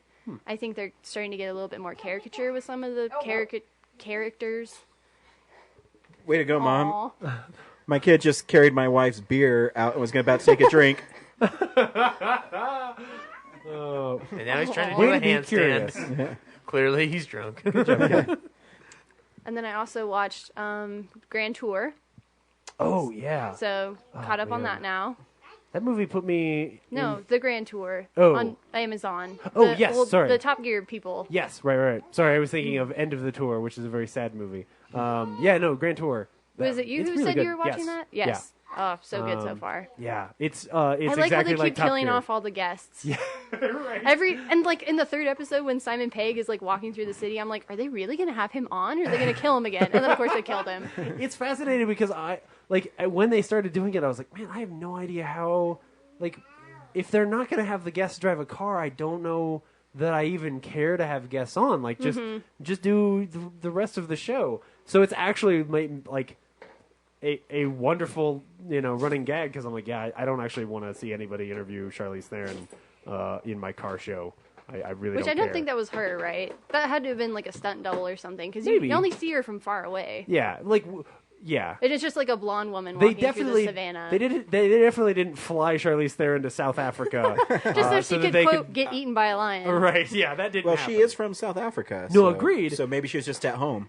Oh, that would have been cool. Yeah. But then why wouldn't they actually show her? And they She missed was a just good. so far away. They missed a good joke there because they were talking about the other celebrities from South Africa, and we should all know that Dave Matthews Band is the second most famous person from South Africa. So I just don't understand why they didn't go get him as well. He could have gotten eaten by a lion. That would have been great.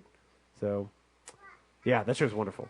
And then I also saw last night. I watched Sabrina, the movie from 1995. The with Harrison Ford one? All right. Yeah. All right. I do own the other version. Yeah. Sure. But I wanted to watch The this Bogart one. version? Yeah, Yeah. the Humphrey Bogart and Audrey Hepburn. Yep. She's awesome. I like that Harrison Ford version. I do too. I do It's pretty too. great. I honestly, it's close for me, but I Yeah. think that the newer one is slightly better. Yeah. I haven't seen it in a long time. Since it's Harrison Ford. Yeah. I mean, he only makes really one bad movie, Firewall, but I mean. And especially, that's so true. That movie's really bad. Especially at that time, he was I just kill you with so, truth, James. He was so dang handsome. Yeah. Man. It's that good. Brad, did you say you forgot that Fireball? Fireball No, I watched it on Netflix like a couple weeks ago and forgot to talk about it on the show. But did I forget to talk about it? Everyone does. Yeah. Oh man. But I saw it in the theater and hadn't watched it since, so it's like, oh, I completely forgot what this movie was even about. Yeah. the It was firewall about part. firewalls, yeah. Yeah. Is Josh Hartnett still alive? Yeah, he's on that Penny Dreadful show. No, he's making. Oh, that's right. it was. I haven't watched that show. He's going to be in Hollywood Homicide too. Oh, God. Yeah. The only thing I remember about Firewall was there was a shout out to my hometown in there. Really? What Yeah. town? So I'm from Were you- Wichita. yeah. Oh, okay. And so there's like one point where he like gets kidnapped and they're at the facility and he's like, "Oh yeah, well none of our actual servers are here. They're in Wichita." There was just like the most random. The most memorable part of Firewall, a mention of Wichita. Well, for somebody who's from there, That's I the feel only like there's a movie lot of Wichita's shout-outs ever for been Wichita. mentioned in. Hey, 'Cause I think- No, Zombieland. Her name no. is. That's right. Yeah, True. and in Night and Day, they're in the Wichita airport. Oh, you're right. Well, actually, that's not our real airport. That's a fake Well, airport. Tom Cruise won't be caught dead in Wichita. Harrison Ford actually comes there sometimes. Really? Oh, it would Yeah, surprise me. he flies in to like service Does he his plane crash? or something. No, hey, dude. Rude. Dude. I'm just saying, he's the only guy I know who can crash a plane and like not die. Good Yeah. job, Harrison. What's funny is he broke Of his course leg Han on the Solo set can of do Star Wars that. and not when he crashed his plane. Yep. Man, what a badass. He Ugh. is. He's still handsome, by the way. He is. Oh, of course. Just different kind, old guy. He's handsome. like, yeah, he's Robert Redford. He's like Robert handsome. Redford. Yes, yeah. When you're like, Robert Redford's fucking 86 years old. Fuck that guy. It's disgusting. Actually, I think Robert Redford looks better than Harrison Ford does right now. Yeah, Sorry. I would agree. But Robert Redford's also like what, 20 years older than him because he's 107 years old. Is he? Yeah, he's actually been 70 for about 50 years now. This is the guy who was he was the bad guy in Winter Soldier, right? Yeah. He didn't look that bad. He's 165 years old. It seems like it keeps growing. He's really 84. Like but, you know. with every second, he grows another decade. Yeah. How old is Robert Redford now? Oh, he's 196 years old. Looks great. I've got a watch that tells me, it keeps track. So yeah, that's Cool. everything I saw, other than Ages 17, which we'll probably get into. Yeah. Perfect. We'll get there. Brad? You can pass. I didn't watch anything I got this nothing. week. Really? Yeah, I mean, I I only- watched The Office and The League again, but I've Nice. talked about it so many times. We're good. Yeah. I only watched two things. The first thing I watched, so when I was younger, I really loved WWF wrestling.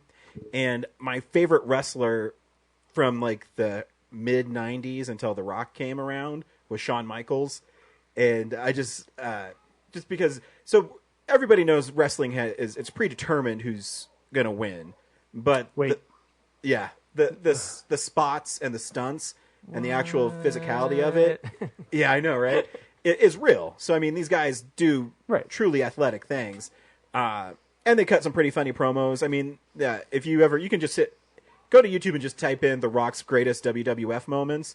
He's funny as hell. Yeah. But anyways, Shawn Michaels is really good in the ring. Like they called him the showstopper because he would do these moves that jump from top ropes, go 20 feet in the air, do elbows. It's just crazy. Yeah. And he was really good on the mic. But one of the big wrestlers too around that time, his name was Bret the Hitman Hart, and he was known as the excellence of execution. He was like he studied professional wrestling, so all his moves were really technical.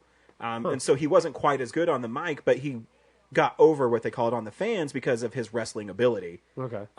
So these two guys had different styles, and through the course of their careers, because one was so technically sound and the other one was the showstopper, they had these matches, and they developed this real life like rivalry and hatred for each other. Really? Like real life? Real, and not like real like no. They This really is, didn't this like is real. each other. I'll explain. So, Shawn Michaels was young, and it's a really so it's called Bret Hart versus Shawn Michaels, and it's a 2.5 hour documentary with those two guys just sitting and talking about what happened in the same room. In the same room, and what happened is during that time, Shawn Michaels abused alcohol and drugs bad. Of course. So he was a total jerk, and at that time, Bret Hart, he's actually married, has kids. So they clashed behind the scenes, but when they went out and wrestled, they had great matches because they were so different, but they were both so good at wrestling. And there's an infamous moment in WWF history, or WWE, whatever you want to call it, where WWE was losing its ratings to WCW, which was they got like Hulk Hogan and all their big talent. And so Vince McMahon signed Bret Hart to a 20-year contract with the WWE, and then the WWE was losing so much money, he went to Bret Hart and says, "Hey man, I can't pay you this money." It's weird to say that now because the WWF is so big, but he's like, "I can't pay you this money." And Bret Hart was the WWF champion. He's like, I understand, but I'm going to go to WCW because they're offering him like $10 million a year. Mm-hmm. And so Vince McMahon said, okay, at the pay-per-view event and Survivor Series, you need to drop the WWF Championship belt to Shawn Michaels. And Bret Hart hated Shawn Michaels so much, he's like, I'm not going to do it. I'm not going to give him the championship belt. The next day on Raw, I'll come out, I'll forfeit the belt, and you can do whatever you want to it, but I'm not losing it to Shawn Michaels in Canada. That's where Bret Hart is from. And so they came up with this thing, it's called the Montreal Screwjob. So Shawn Michaels and Bret Hart came to a conclusion that the match would end in a disqualification. If it ends in disqualification in wrestling, the belt doesn't change hands. So then the next day, Bret Hart would go out there, give it up, and be like, thank you, everybody, I'm leaving. And the night before, they were still arguing about him dropping the belt, disqualification. It was crazy. So Vince McMahon called Shawn Michaels into his office, and he said, this is what you're going to do. You're going to put him in the sharpshooter, which is like Bret Hart's submission move to make people give up. And when he do that, the referee's going to ring the bell even when Bret Hart doesn't say, I quit.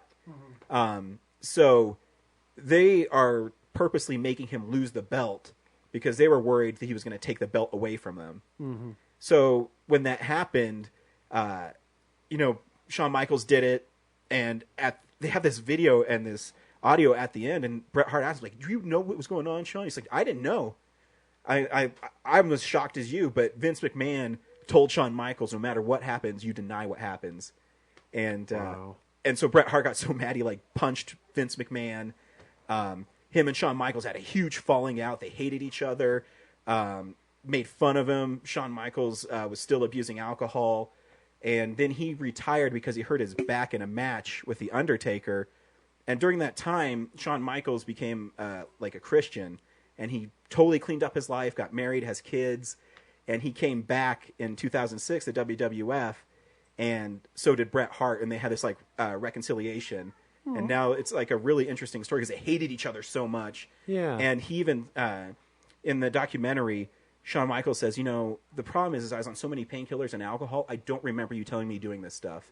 But if you say I did it, and I apologize. It's a really fascinating thing. And so he's embraced now, Shawn Michaels, and he's not a jerk anymore. He's kind of, he's learned to be an adult, I guess. Yeah. It's just a fascinating documentary because they really hated each other. And so when you see it, it's them talking about their struggles and arguing and not liking each other, and that they're in the same room, sitting how me and you are sitting, just talking about, Bret Hart's like, dude, you're an asshole, and Shawn Michaels like, yeah, I probably did that stuff. I don't remember. I was too drunk. And, wow. But if I did it, I did it. I might not remember it, but if you say I did it, I'm going to believe you. And how now they're friends and how they reconciled their whole relationship is really fascinating, and how they forgave each other. Because even Bret Hart said, towards the end, I was being a jerk to the WWF, and I shouldn't have done the things I did. It's really fascinating. That's really cool. It's funny. I don't actually care anything about the story, but the story of WWF. Yeah. But the behind the scenes, the actual stuff, I always find amazing. Yeah, it's the really way that it all works is so cool. Yeah. So it's a really if you're a wrestling fan, or even if you just want to see two people that didn't like each other and how they resolve working with each other, it's a good thing. It sounds like a movie about a rivalry. It is about a rivalry. You're right. I think it's actually called The Greatest Rivalries. True story. And the only other thing I watched Mike and Dave Need Wedding Dates. Oh, okay. That's actually pretty funny. It's pretty stupid, but there's really funny parts in it. I think Zac Efron and Adam Levine are really funny. There's this part. Adam Devine. Devine? Sorry. Oh, okay. Adam Devine. Is that his name? Not the guy from Maroon 5. Not the guy from I was Maroon gonna 5. say, I was like- Adam Devine. Anyways, there's this part, even in the trailer where they're like, we don't rile each other up. In the movie, it goes on, and it's way funnier. And he's like, fuck you, Dad. We don't rile each other up. You're a dickhead. And it's just really funny. And they have this other scene where they're talking. He's talking about how his sister was being massaged by this Indian guy, and he called it the push pop. And Zac Efron's like, what's the push pop? He's like, I don't know. I made it up because I don't even know what the fuck is going on. And he's like, tell me what the push pop is, man. And he has spit coming out of his mouth. And it's so stupid, but it's really funny. Yeah, it's a dumb movie, but But it's pretty funny though, because at the beginning they're showing like this montage of them like at parties, and they're all cool, like shooting fireworks. And then they say, this is what really happens at the party, and they're all drunk like, ooh, fireworks, and they're like lighting people on fire and shit. It's pretty funny. Is it actually about their characters more than, because the trailer made me think that it was really like a Anna Kendrick, Aubrey Plaza movie. It's like both. It's like both, yeah. So okay. It's because they do go for a little bit. So the first 30 minutes is those guys, and then for 20 minutes it's those two. Oh, okay. Yeah, and they're pretty funny in it too. Yeah, it's like the whole story is like how their situations like balance each other out. Like this whole plot that the girls are using them for their status. Yeah, but there's also like some like goofy, funny lines. So obviously, the sister and the fiance might not get married because of what these guys do, and the fiance is reading the newspaper. Is like, shut the fuck up! I've been reading this same paragraph for 20 minutes listening to you fuckers talk. And he's like, well, we've actually been here for like 3 minutes, so that other 17 minutes is kind of on you, man. I don't know. It's just funny. It's stupid, but I laughed at it. Cool. I had fun. That's why I watched this week. Sweet. So this week, Corinne, you saw At the Edge of 17. Should people go see Edge of 17? Yes, with like a caveat. Like, I know this movie isn't made for everybody. So if you watch the trailer and you're at all interested, go see it. Or just wait till it's out on like Redbox or something. I don't think it's really worth seeing in the theaters. Mm-hmm. It's not like a really big spectacle movie. Yeah. So you can just watch it at home. But it is worth seeing, I think. Cool. Here's a trailer for Edge of 17. Is it The Edge of 17 or just Edge of 17? The Edge of 17. The Edge of 17. Hey. Busy. I don't want to take up a ton of your time, but I'm going to kill myself. I just thought that an adult should know. Wow. I wish I knew what to say. Actually, I was writing my own suicide note just now. As some of you know, I have 32 fleeting minutes of happiness during lunch, which has been eaten up again and again by the same especially badly dressed student. And I finally thought I would rather have the dark nothingness. Have a nice life without me, fuckers. There are two types of people in the world. The people who radiate confidence and naturally excel at life. Golden boys. What's up? And the people who hope all those people die in a big explosion. Look at that stupid shirt my brother's wearing. It screams I have a body complex worse than a girl's. When I was 13, it was clear which side of the equation I was on. Oh my God, I knew it. It's really just the hair. You can grow it out. Are you even up there? But that's what best friends are for. Oh my God. Nick is like right there. God, Juby made him so hot. And I had Krista. Krista! Oh my God! What the fuck? Seriously? My brother? Think about how shitty this is for me. I can't help how I feel. What if I liked your dad? What if I gave your dad a hand job? God. Oh, Louis, wow, you look so hot with that belt phone. Ew. Oh, no. Oh, Krista, you're home early. I'm not even going to respond to that. You turned into a completely different person. You actually love being part of that exclusive little group. I'm having a problem today, Nadine. Several. I don't really have any friends at the moment. Why don't you try being positive? Mom, you always say the same thing. I'm gonna write down the next thing you're gonna say to me. I'm not playing your little games, Nadine. Congratulations. You have all the answers, don't you? No, which is why I wish I had a mother who would notice. When I was younger, so much younger than today. Your brother invited me to a party on Friday, and I want you to come with us. What did I do to make such a perfect kid, huh? And now these days are gone. I'm not so self-assured. Tell me awkward. Socialize. I need somebody. Hey, you're Darian Franklin's sister. Yeah. What's that movie that's got Arnold Schwarzenegger and that short bald guy? They play twin brothers. Only Arnold's all tall and buff. All right, and the other guy's like little and funny looking. Yes. Oh God, twins. Yes. Great movie. You and your brother kind of remind me of that. Help me if you can. I'm feeling down. Life isn't fair sometimes, Nadine, okay? You gotta get over it. My life isn't perfect either. The one person who makes me happy, I can't have without completely destroying you. Help me get my feet back up. Life's about taking risks. Don't be afraid to put yourself out there. Nick, I like you, and I just want to be with you. I want you to put your mouth on my tits. We can do it in the Petland stockroom. Nadine. You're so like a psychopath. I can't send this. No, no, no, no, no, no, no, no. Oh my God, no! Oh, yeah. This isn't so bad. I just want to be with you. I want you to put your mouth on my tits. I want to feel you inside. God, you can do it in the Petland stockroom. Oh my God, say something, please help me! You need to watch out for run-on sentences.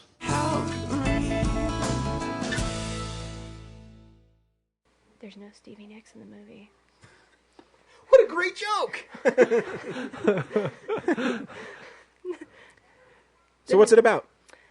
So the movie's about Nadine, played by Haley Steinfeld. Haley Steinfeld, yes, from the The True Grit movie. remake of True Grit, yeah. Has she been 17 for like 10 years now? Yes. I want to say she's over Ender's 18, Game. right? She's Yeah. at least Yeah. like 19 or something. Yeah, she does all that pop music stuff now. Yeah. Yeah. Sure. I don't really listen to music, but okay. She listened to Rod Stewart. Okay. No, I'm not doing it. Sorry. Whoa. Name a Rod Stewart song. Lawyered, listen to Rod Stewart. No.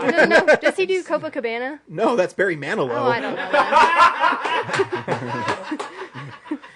When you asked that question, the only thing that came into my mind was Purple Rain, because, Prince just died, Mhm. which that is not his song at all, but No, that's the Rod only Stewart thing I covered a can think Prince of. song called Peach. It's really good. I was going to challenge you when you said, I don't listen to music, because I thought, no one doesn't listen to music. Okay, I don't listen you to don't listen new to music. I don't Oh, listen to okay. new music. Like, Sure. on the radio, none of I that. don't either. Yeah, neither do I. But you know great. what? We're going to be It's a friends great on life. Facebook. I'm going to start populating your feed with Rod Stewart videos. Oh, This classic from 1985, Infatuation. man. I feel like I'm going to learn a lot about Rod Stewart. You What's will. terrible is that I know that you know that that's the year that song came out. It absolutely is the year that song came Oh, out. my goodness. Wow. Anyway, Edge of Anyway, 17. yes. Haley Steinfeld. Haley Steinfeld. Steinfeld. Whatever. There's a T. Haley Steinfeld. Why do they keep on getting She my plays name wrong? a junior in high school, and it's just kind of about the different challenges that teenage girls face, or just teens face. But, just I don't want to spoil it too Is it much. an actual? Is it a I think accurate portrayal of a young woman I who's thought that so. age? I really did, and granted, I've been out of high school for 8 years? Yeah, like 8 years now. But I have younger sisters, and they are definitely going through that kind of stuff right now. Actually, one of them is a junior, so she just turned 17. So I should have her go see the movie and then tell me if that's accurate. Yeah. But no, actually, I think one of the benefits of seeing the movie was I didn't know how it was going to end. I didn't know all the different turns it was going to take. So I think yeah. So if you've seen the trailer, you basically see what's only in the first 5 minutes. Oh, wow. You don't really see a lot of what happens afterward, because it's just like one bad thing happens to her. Like her friend and her get into an argument about something that is kind of major, I think. And then it just kind of snowballs from there of, this is her one friend that she has, and now she feels like even more of a social outcast than she already did. And then it just kind of keeps going, one thing leads to another, and then it's just like, and then it all blows up at the end. And there's this, see, I wish you guys had seen it, because then we could talk about it. No, I wish I did. Now I wish I did too. My bad. Brad. I have a question. Does Yeah. it set up the sequel for The Surface of 18 well enough? Aw. I don't know what that is. What? Boo! Funny, but boo. Yeah. See, he just File it. changed. Yeah, no. That's, Is that another Stevie Nicks song No. that I don't know about? The edge Great. of 17, The Edge. Surface. Oh, It'd be like yeah, the it's- sequel. He thought really hard about that one for a long time. Like, I will say, That's why he I do told me to have go see the Fleetwood movie, Mac just so stuck he in my could- head Trilogy now. ends with the middle of 19. 17. yeah, But he- no, it's. I think it has a really good message of kind of reminding people that you're like everyone doesn't have as good of a life as you think they do, and that you're not the only one who has a shitty life. Is it kind of? Does it have any amount of levity or comedy Oh yeah, to it? Or is oh it, yeah, okay. yeah. It's not. It's I'm not super self-serious or no. I yeah. mean, it's.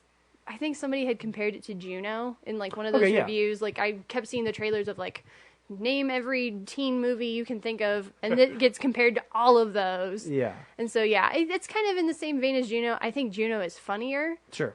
But I think this one It's is a closer to little like bit, a Perks of little bit Being a more Wallflower, universal. Because yeah. I don't know. I haven't seen the Perks of the a good one. Wallflower, Yeah. but because not every teen girl gets pregnant in high school, Right. but every teenager goes through some bullshit, some drama. Yeah, I have to explain why I like Rod Stewart. I had to explain why I played so much Dungeons That's and all on Dragons. you, man. That's all on you. Yeah, that's cool. Great. How is Haley Steinfeld? How is she doing? I think she did a good job. I think it was really hard to pull off, like quirky to the point where you like her, but you can see why other people don't like her. Sure. And there were different points in the movie where she said things that I was like, oh my gosh, like I've totally thought. She said something like, I heard a recording of myself the other day and I just like cried for 10 minutes thinking, oh my gosh, is that what I sound like? So if I go back and listen to this podcast, I'm going to have that exact same thought. Why is anyone friends with me?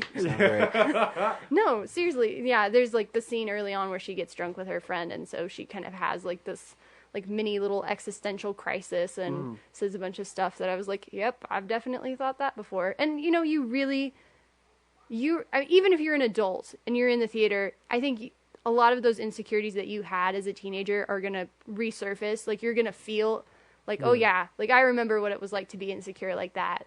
Yeah. Even if you didn't go to school in the age of, Facebook and Twitter and cyberbullying and things like that. Remember our Texas Instrument calculators where we could draw on them? Yeah.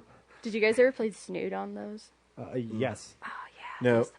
Me and Brad used them for geometry I only class. played video games on that thing. I was like, I don't need anything for trigonometry. I just need to play some like Downfall. Yeah. Cool. Yeah. Awesome. Do you have any more questions? No. See, I had notes. I had notes of like what all I was gonna say about it, and like Kira Sedgwick plays her mom. Oh, okay, cool. So there were some moments where I thought she just went like a little bit out there, like a little bit too exaggerated, but I liked that her mom wasn't like this perfect, completely put together person. You see a lot of those teen movies and the family's just kind of like all happy-go-lucky and like, oh, it's okay, we'll work through it. And then no, like this family is completely dysfunctional. They have a lot of serious problems. She danced to Footloose in it because then I would see it tonight. No, there's no Footloose. There's like a really long, like I looked at the soundtrack and there's like 20 different songs in there that I didn't know because they're all like modern songs. Is there any Kanye West in there? No, there's no Kanye. It's kind of more alternative kind of things. That's why I don't want to see Assassin's Creed. Because of Kanye West? Yeah, because it's that song's in the trailer. I don't want to see it because that movie looks like garbage. I'm the greatest. I'm gonna be the greatest. I think that's how it goes in the trailer. Wasn't there a trailer for Girl on the Train that you guys played and it had the Kanye West song in there? It's awful. Yeah. I put Kanye West's Power into almost every playlist on my phone because I think that song is hilarious. It's terrible, but it is fantastic. Nope. Just saying. Yeah. So does Woody Harrelson have more to do than what's in the trailer? Is his? I actually, he did a good job, but I don't really understand the point of his character. In like a thematic sense, because the theme of the movie, like once you get to the end of it, it's just kind of a reminder of like, again, everybody has a really shitty teenage experience and adult experience sometimes. But Woody Harrelson, he's just this really big dick to her the whole movie. And then there's like this scene where she and him kind of like are on the same level. Like they kind of reach an understanding.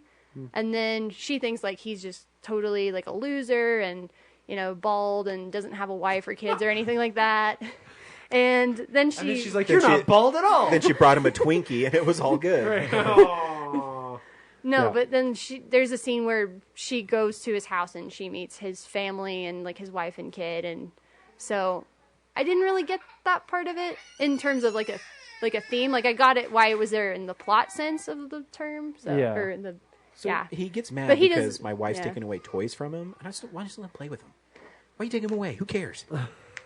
I would say, yeah, Woody Harrelson's in probably, I don't know, maybe like 6 or 7 scenes, and he does do some like really important stuff. I would say at least Okay. 1 or 2, like plot driven. Like if he isn't there, then I don't know how they would have written it otherwise. Okay. Interesting. Yeah. Plus, I mean, those are some of the funnier scenes in the movie. To be honest, is her and Woody Harrelson.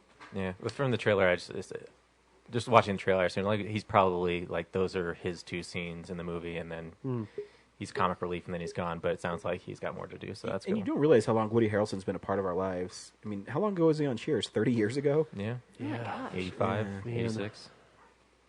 I used to stay up late at night and watch Cheers because Me too. I was a cool kid in high school. Dude, I was up to like midnight, I'd be bro. like, hell yeah, it's 11:30, man. Cheers is coming on. Because I would watch that before Adult Swim would start. Well, before it was even Adult Swim. Yeah, I was a cool kid. Great Sweet. job, Corinne. Thank you. Thank you, guys. Sorry, we sent you to the wrong movie. Yeah, Well, it now, sounds like you had a good now time. there's a little something extra out there for the listeners. If Yeah. if they don't wait, what movie did you guys see? Something else. Oh, Manchester by the Sea. So if they weren't even interested in Manchester by the Sea, but Right. they were interested in the Edge of 17, Which I think is pretty fair because most likely, like, audiences will either fall into like Manchester by the Sea looks good, Edge of 17 looks good, or where is Michael Bay? I want the next Michael Bay movie. or they'll just so I go think see that's pretty Arrival fair. again. Yeah. Oh my gosh. Or Doctor Strange. We should just talk about Arrival. I should have Forgot to been talk here about that Doctor week. Strange Dang it. again. Man, dumbass. I missed that week. Oh, did you see Doctor Strange? I did. That's too bad. Like, yeah. Yeah, I missed that episode. Yeah, we'll never get to hear you talk about it. It doesn't matter. Did you like it? Yeah. Good. Yeah, I was really impressed. Especially with like the climax. It's really too bad you couldn't be here for that episode. Yeah. Yeah. This week, the other nerd saw Manchester by the Sea. Can you guys convince me to see Manchester by the Sea? Brad? You know what? Like, I think it's a good movie. I don't think you need to rush out and see it. I was really kind of confused with the. Wow! Don't even give me a shot. I was really confused by the tone of the movie. They kind of sell it as this drama, and then I'm watching it. It feels like it's this dark comedy that's like making fun of itself. Is this the one where they like have a kid and like the mom comes looking for it or something? What am I thinking No. of? This is the movie where Casey Affleck's brother Kyle Chandler dies, and then okay. he like Yeah. he Goes is now home. responsible I for saw his the promos for 16-year-old that. son. Yeah. Okay. Yeah. I Yeah. know what I'm thinking. Yeah, of. all the posters are basically nothing but white quotes from critics saying like Casey Affleck's really good.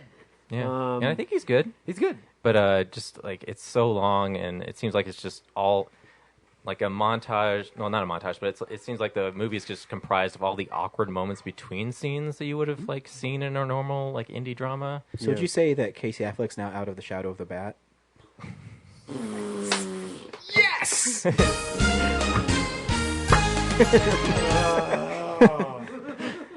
Dust that up. It's just terrible. I was writing that for a week. I can Wow. Just kidding. I thought of it just now. Come on, guys. tell. Cool. So yeah, it's a weird movie, and I'm sure you'll hear more about it in a few minutes. Oh, here we go. Here comes the Affleck dick sucking. Oh, give I'm me sorry, all that that was really sweet, crude. sweet No, Affleck. don't. Hey, my Whatever. mom and pastor are listening. Pastor, let me talk about No, Casey hey, Affleck. No. Should people go see Manchester by the Sea? Yeah, is that's the what I'm question that you asking. would want me to answer. Yes, right. And I Is will this your answer first it. fucking show? This is not my first fucking show, and this wasn't the first fucking time that I saw Manchester by the Sea. I saw this movie twice this week. I know, back-to-back days. Yeah, back-to-back days. This movie's really Why? fucking good. kind of circumstances allowed me to see it twice. So, which I'm glad because I really like this movie. It may shoot into my top 10. We'll see at the end of the year. Damn. Cool. I don't know. I didn't see it. I'm just giving you a hard time. No. Oh yeah, no. Oh yeah, no. It's Welcome okay. to the podcast. Yeah, This welcome is to where the we make podcast. fun of Zach. Yeah. There's a rule. It's okay to abuse me. Right. Yes. That's why he's here. I feel like y'all just abuse each other. Yeah. That's but really we, what this podcast is. See, You abuse each other Yeah. while talking about But movies. see, Right. my Well, personality mutual is too abuse big, fest was so it's taken. harder for them to abuse me, and I'm more quick-witted. Oh, come on. Sure. Son of a. How many jokes have I nailed today? I don't 20? know. Half. One half. How do you count one half joke? Bruce laughed really hard at one of my jokes. That's all that matters. Oh no, he was reading his phone.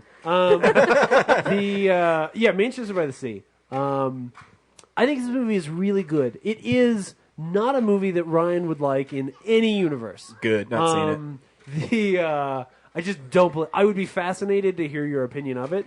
But as I describe this movie, I'm gonna watch your eyes roll back into your When head. can I stream it for free? A while It's from an now. Amazon Studios release, So it'll happen. Yeah. Yeah.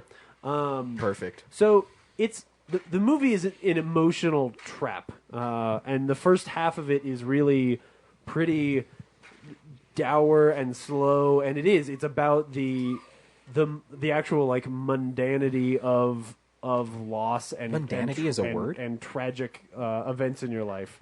Answer my question, James. I just made it one. Yeah. I'm pretty sure it is. Maybe it's not. Doesn't matter. You knew what I meant, right? The mundane moments and I know. elements. I was really asking if it was a word because it's cool. And so there's actually some things that I English think there's some really funny moments in the movie that I Sounds think like a Ryan good would band actually name. really like.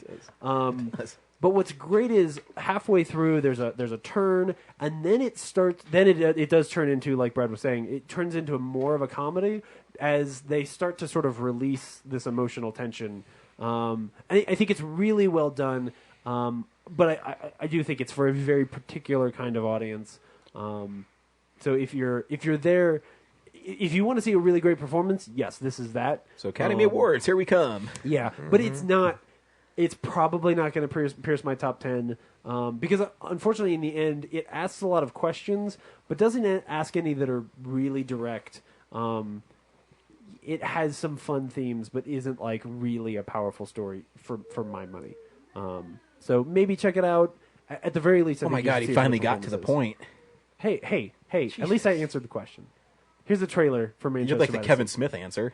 I'm not high. If you could take one guy to an island with you and you knew you'd be safe because he was the best man, he was going to keep you happy, if it was between me and your father, who would you take? My daddy. I think you're wrong about that. Hello, this is Lee. What happened to my brother?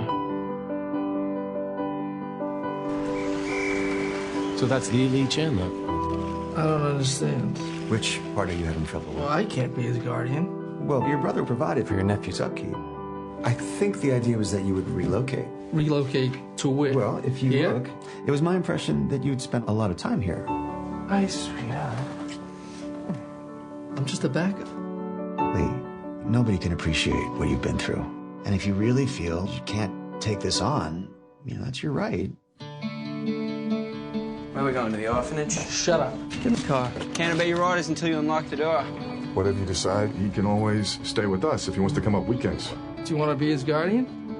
Well, He doesn't want to be my guardian, for Christ's sake. got a house full. We're trying to lose some kids at this point. Hello. Hello, Lee? I just want to call and say I'm sorry. How's Patrick doing? Well, he doesn't really open up with me. Do you actually have sex with these girls? Strictly basement business. What does that mean? It means I'm working on it. You don't want to be my guardian? That's fine with me. Not that. It's just the logistics. All my friends are here. I got 2 girlfriends, and I'm in a band. You're a janitor in Quincy. What the hell do you care where you live?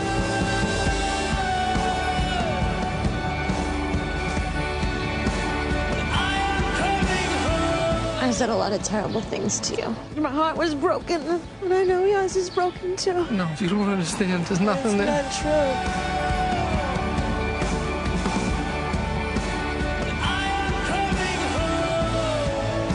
I think there's something wrong with me. Do you want me to call your friends? I don't know. What do you want me to do? I'm not gonna bother you. I'm gonna just sit here until you calm down. All right, I'm calming now. Would you please just go away? No. Great white. You gotta be a barracuda. Who knows? Not a shark. Come on, pull it up. It's not a shark. Do they need to explain themselves as much as you would like them to? Who? What? In the movie. In the movie.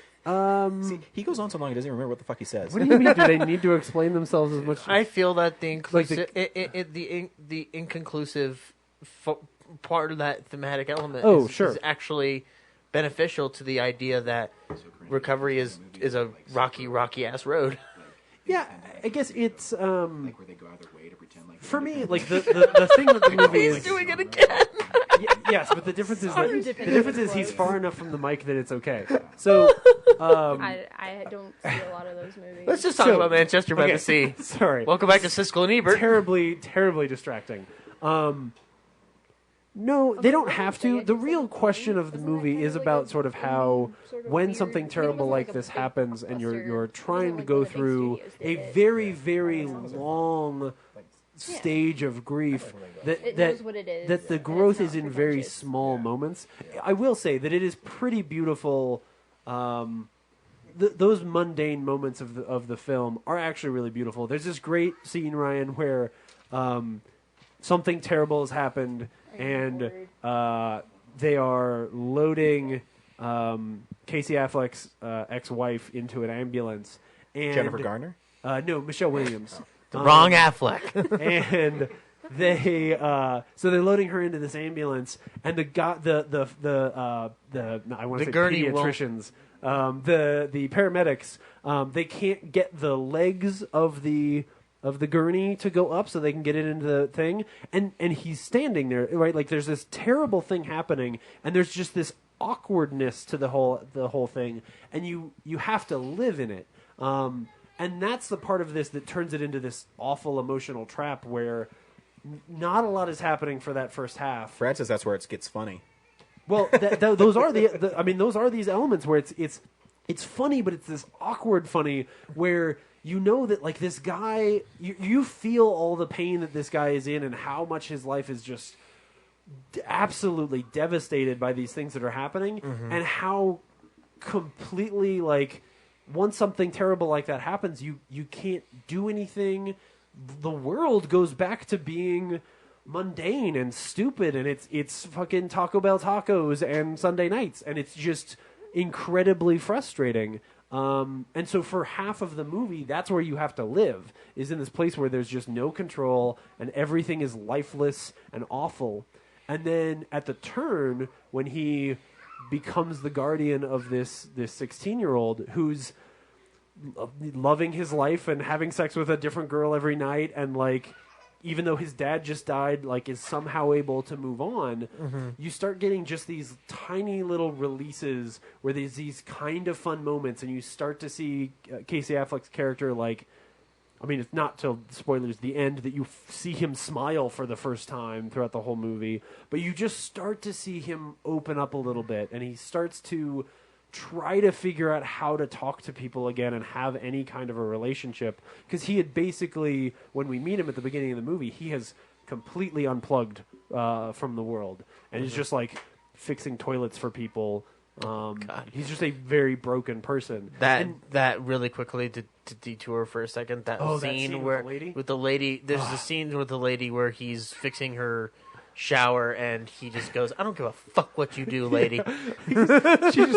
She makes this completely irrational leap that he's like hitting on her and asking her to get naked and take a shower while he watches, and you're like, that's totally not what he says. Yep. And he comes in with that fucking like smooth ass delivery. Yeah. But he is a character that every now and then there's just a scene where he's at a bar and he gets drunk and he starts a fight, because you can just tell how completely unsettled he is.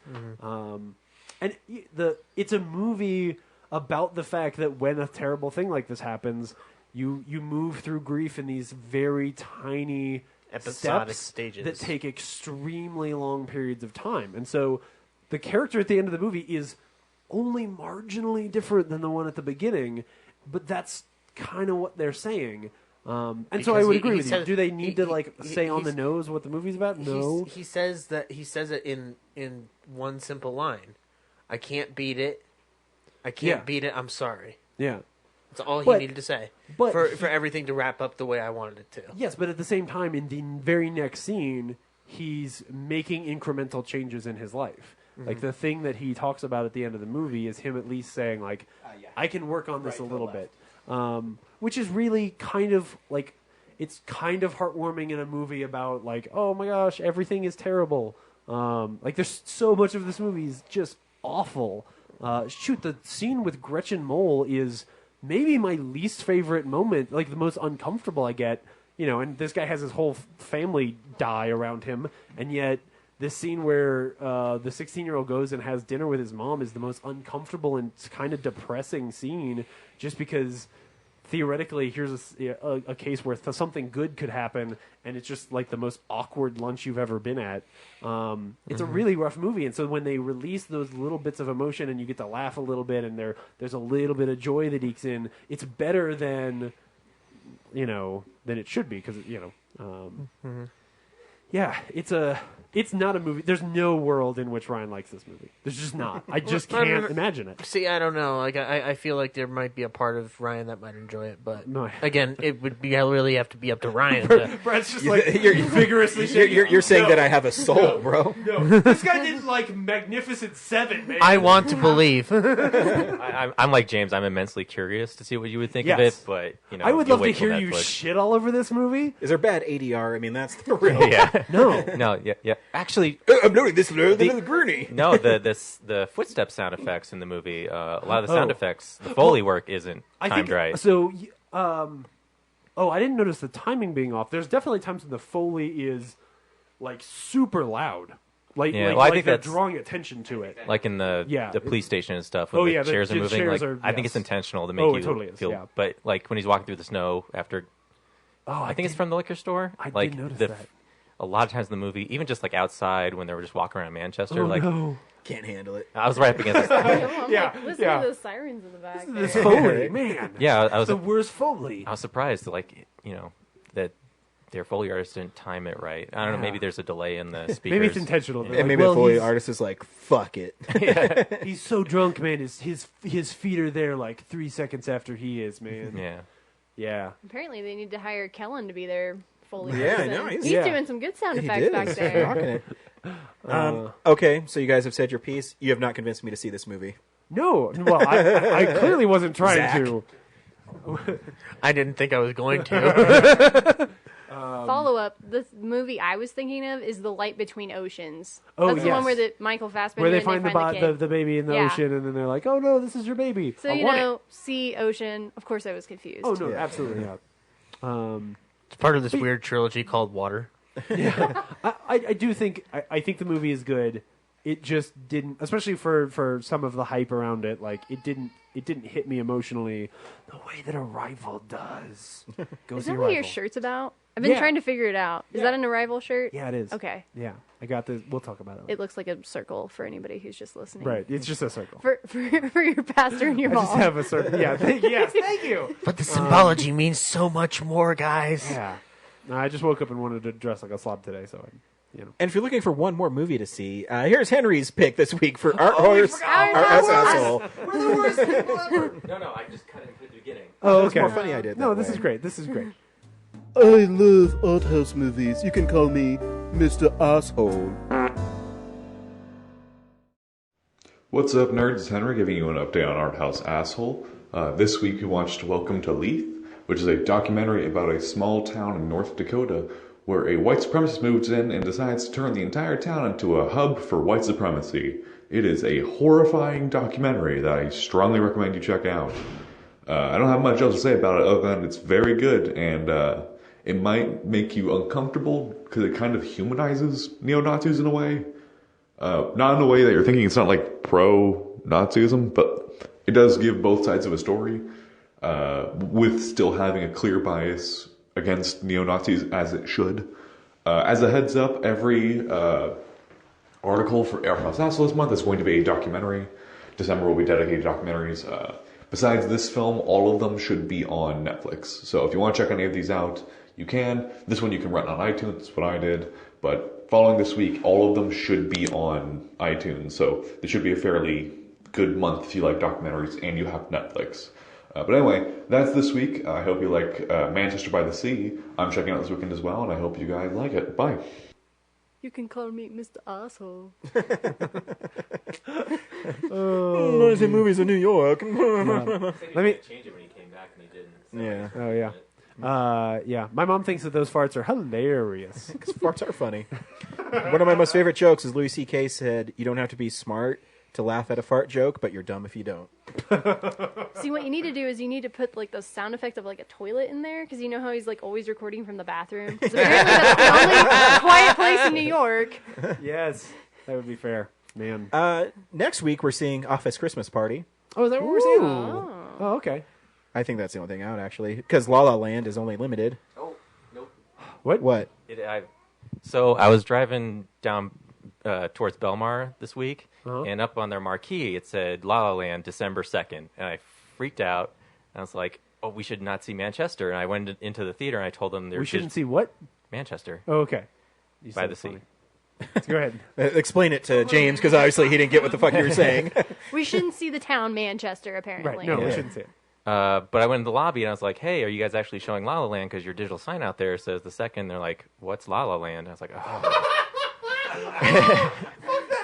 Were they 16-year-olds? Oh my goodness! A bunch of teenagers just running the theater by themselves. The initial one was, but her supervisor was there. She was older, and I was like, "When She are was you guys 20-year-old. getting it?" And she didn't know when it was coming out, so I was like, "Okay, well, it's not today, While so they're that's all that looking at their matters." Better just. I just better we watch it before the end of the year. That's all I care about. Yeah. But I think Landmark is coming out this week, 16th. Oh, cool. Oh no, wait, No, no. That's next yeah, week. it's coming That'd out be Rogue next. One. Never mind. I'll see Rogue One in that. Yeah. Yeah. Oh, of course. Absolutely. I will do whatever I have to go see La La Land. Yep. It's happening. Yeah. Oh man. I'll do whatever I have to go see Rogue One. I will punch people in the face. Just let us end the episode, then we'll Steamroll talk. children. Yes. Cool. Thanks for listening, Corinne. Thank you so much for coming on. Thank you guys for having me. Thanks for adding a dose of intelligence. These clowns needed I it. should do a little follow up because I did look up Aristotle's 6 Principles of Drama good. while y'all were talking. So we got spectacle, character, plot, diction, melody, and thought. So proves, because the spectacle one is Michael Bay, proves that Michael Bay is art. Just saying. I never said he wasn't. Just sometimes some art is shitty. Whoa. I have a whole theory about that. I'll have to tell you guys later. Oh man, so. the sequel episodes, man. That's fantastic. So thanks for Cool. stopping Yeah, by. Thank you so much. guys. Bruce, thanks for observing. I hope James show you the proper way Bruce to do isn't it. here. You acknowledged that he was here earlier. Can you please call the episode Bruce isn't here, man? Dave's not here, man. The one I came up with is gold. What? What'd you do? Oh, it's a surprise. It's got to be a surprise. It's got to be a surprise. Don't worry, I'll The find edge, out tomorrow the edge morning. of Manchester? The edge of the sea. The edge of the sea. Well, before Edge of 17, I was thinking Seamen and a Little Lady, but yeah. But Until we next didn't- week. I'm leaving. Bye. Way to go. You just got rid of our Bye, one guest. guys. I don't care. My creativity comes first. Thanks, James, Pastor, and Mom, for listening. Oh, you're welcome. Oh, that's great. Cool. Bye. Bye.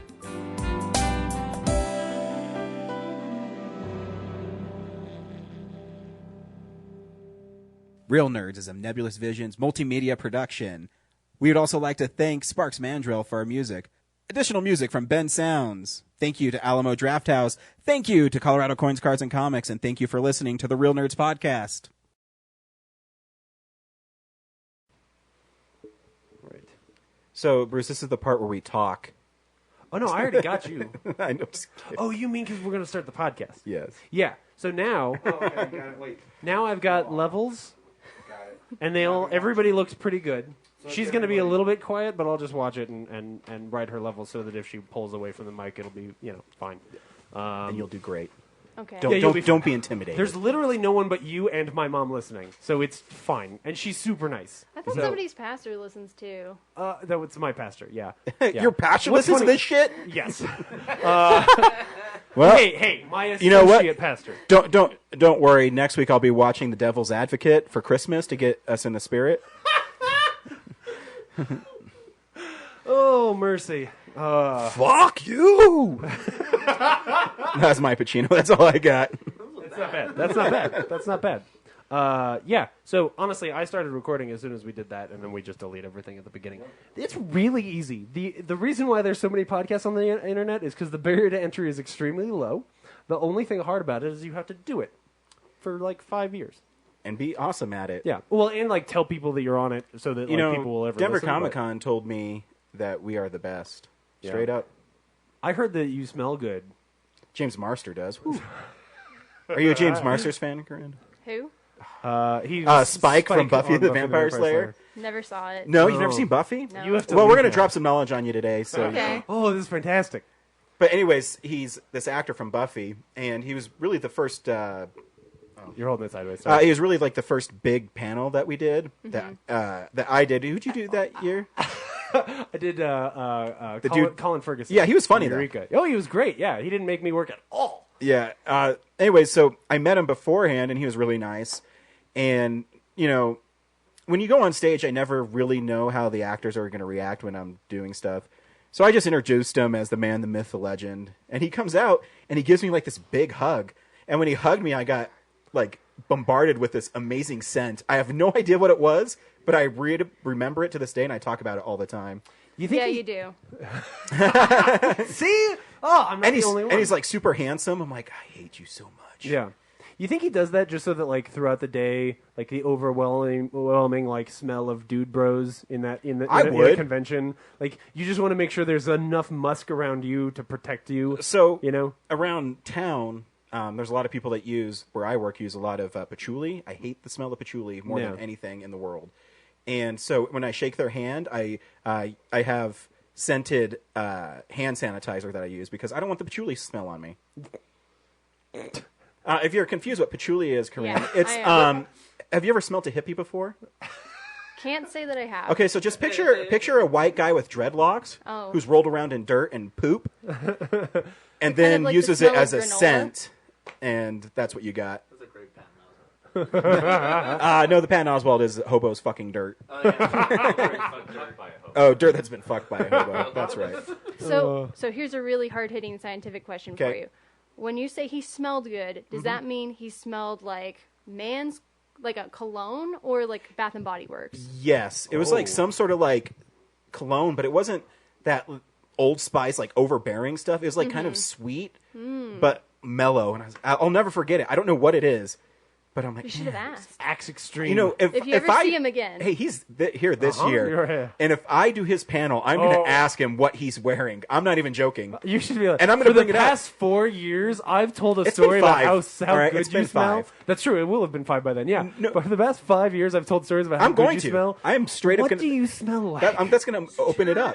That would be great. Oh my goodness. It might be hard. He actually likes to do his own thing in his panels, but maybe he'll let me. I'll ask him if I can ask one question. Yeah. But I'm not going to tell him the question because I like to, see what he'll do when I catch him off Although, guard. if you ask him what he's wearing, he might be confused and think you're talking about his clothing. No, Yeah, you I'll have mention to how explain. great he smells. Yeah, you And have then to I'll explain. And I'll say, "Do you remember me?" No. Well, I did your panel 5 years ago. Yeah. And we'll see how it goes. I'm hoping for a second date. We'll see. I'll play it by ear. So this is what it's like to do a podcast.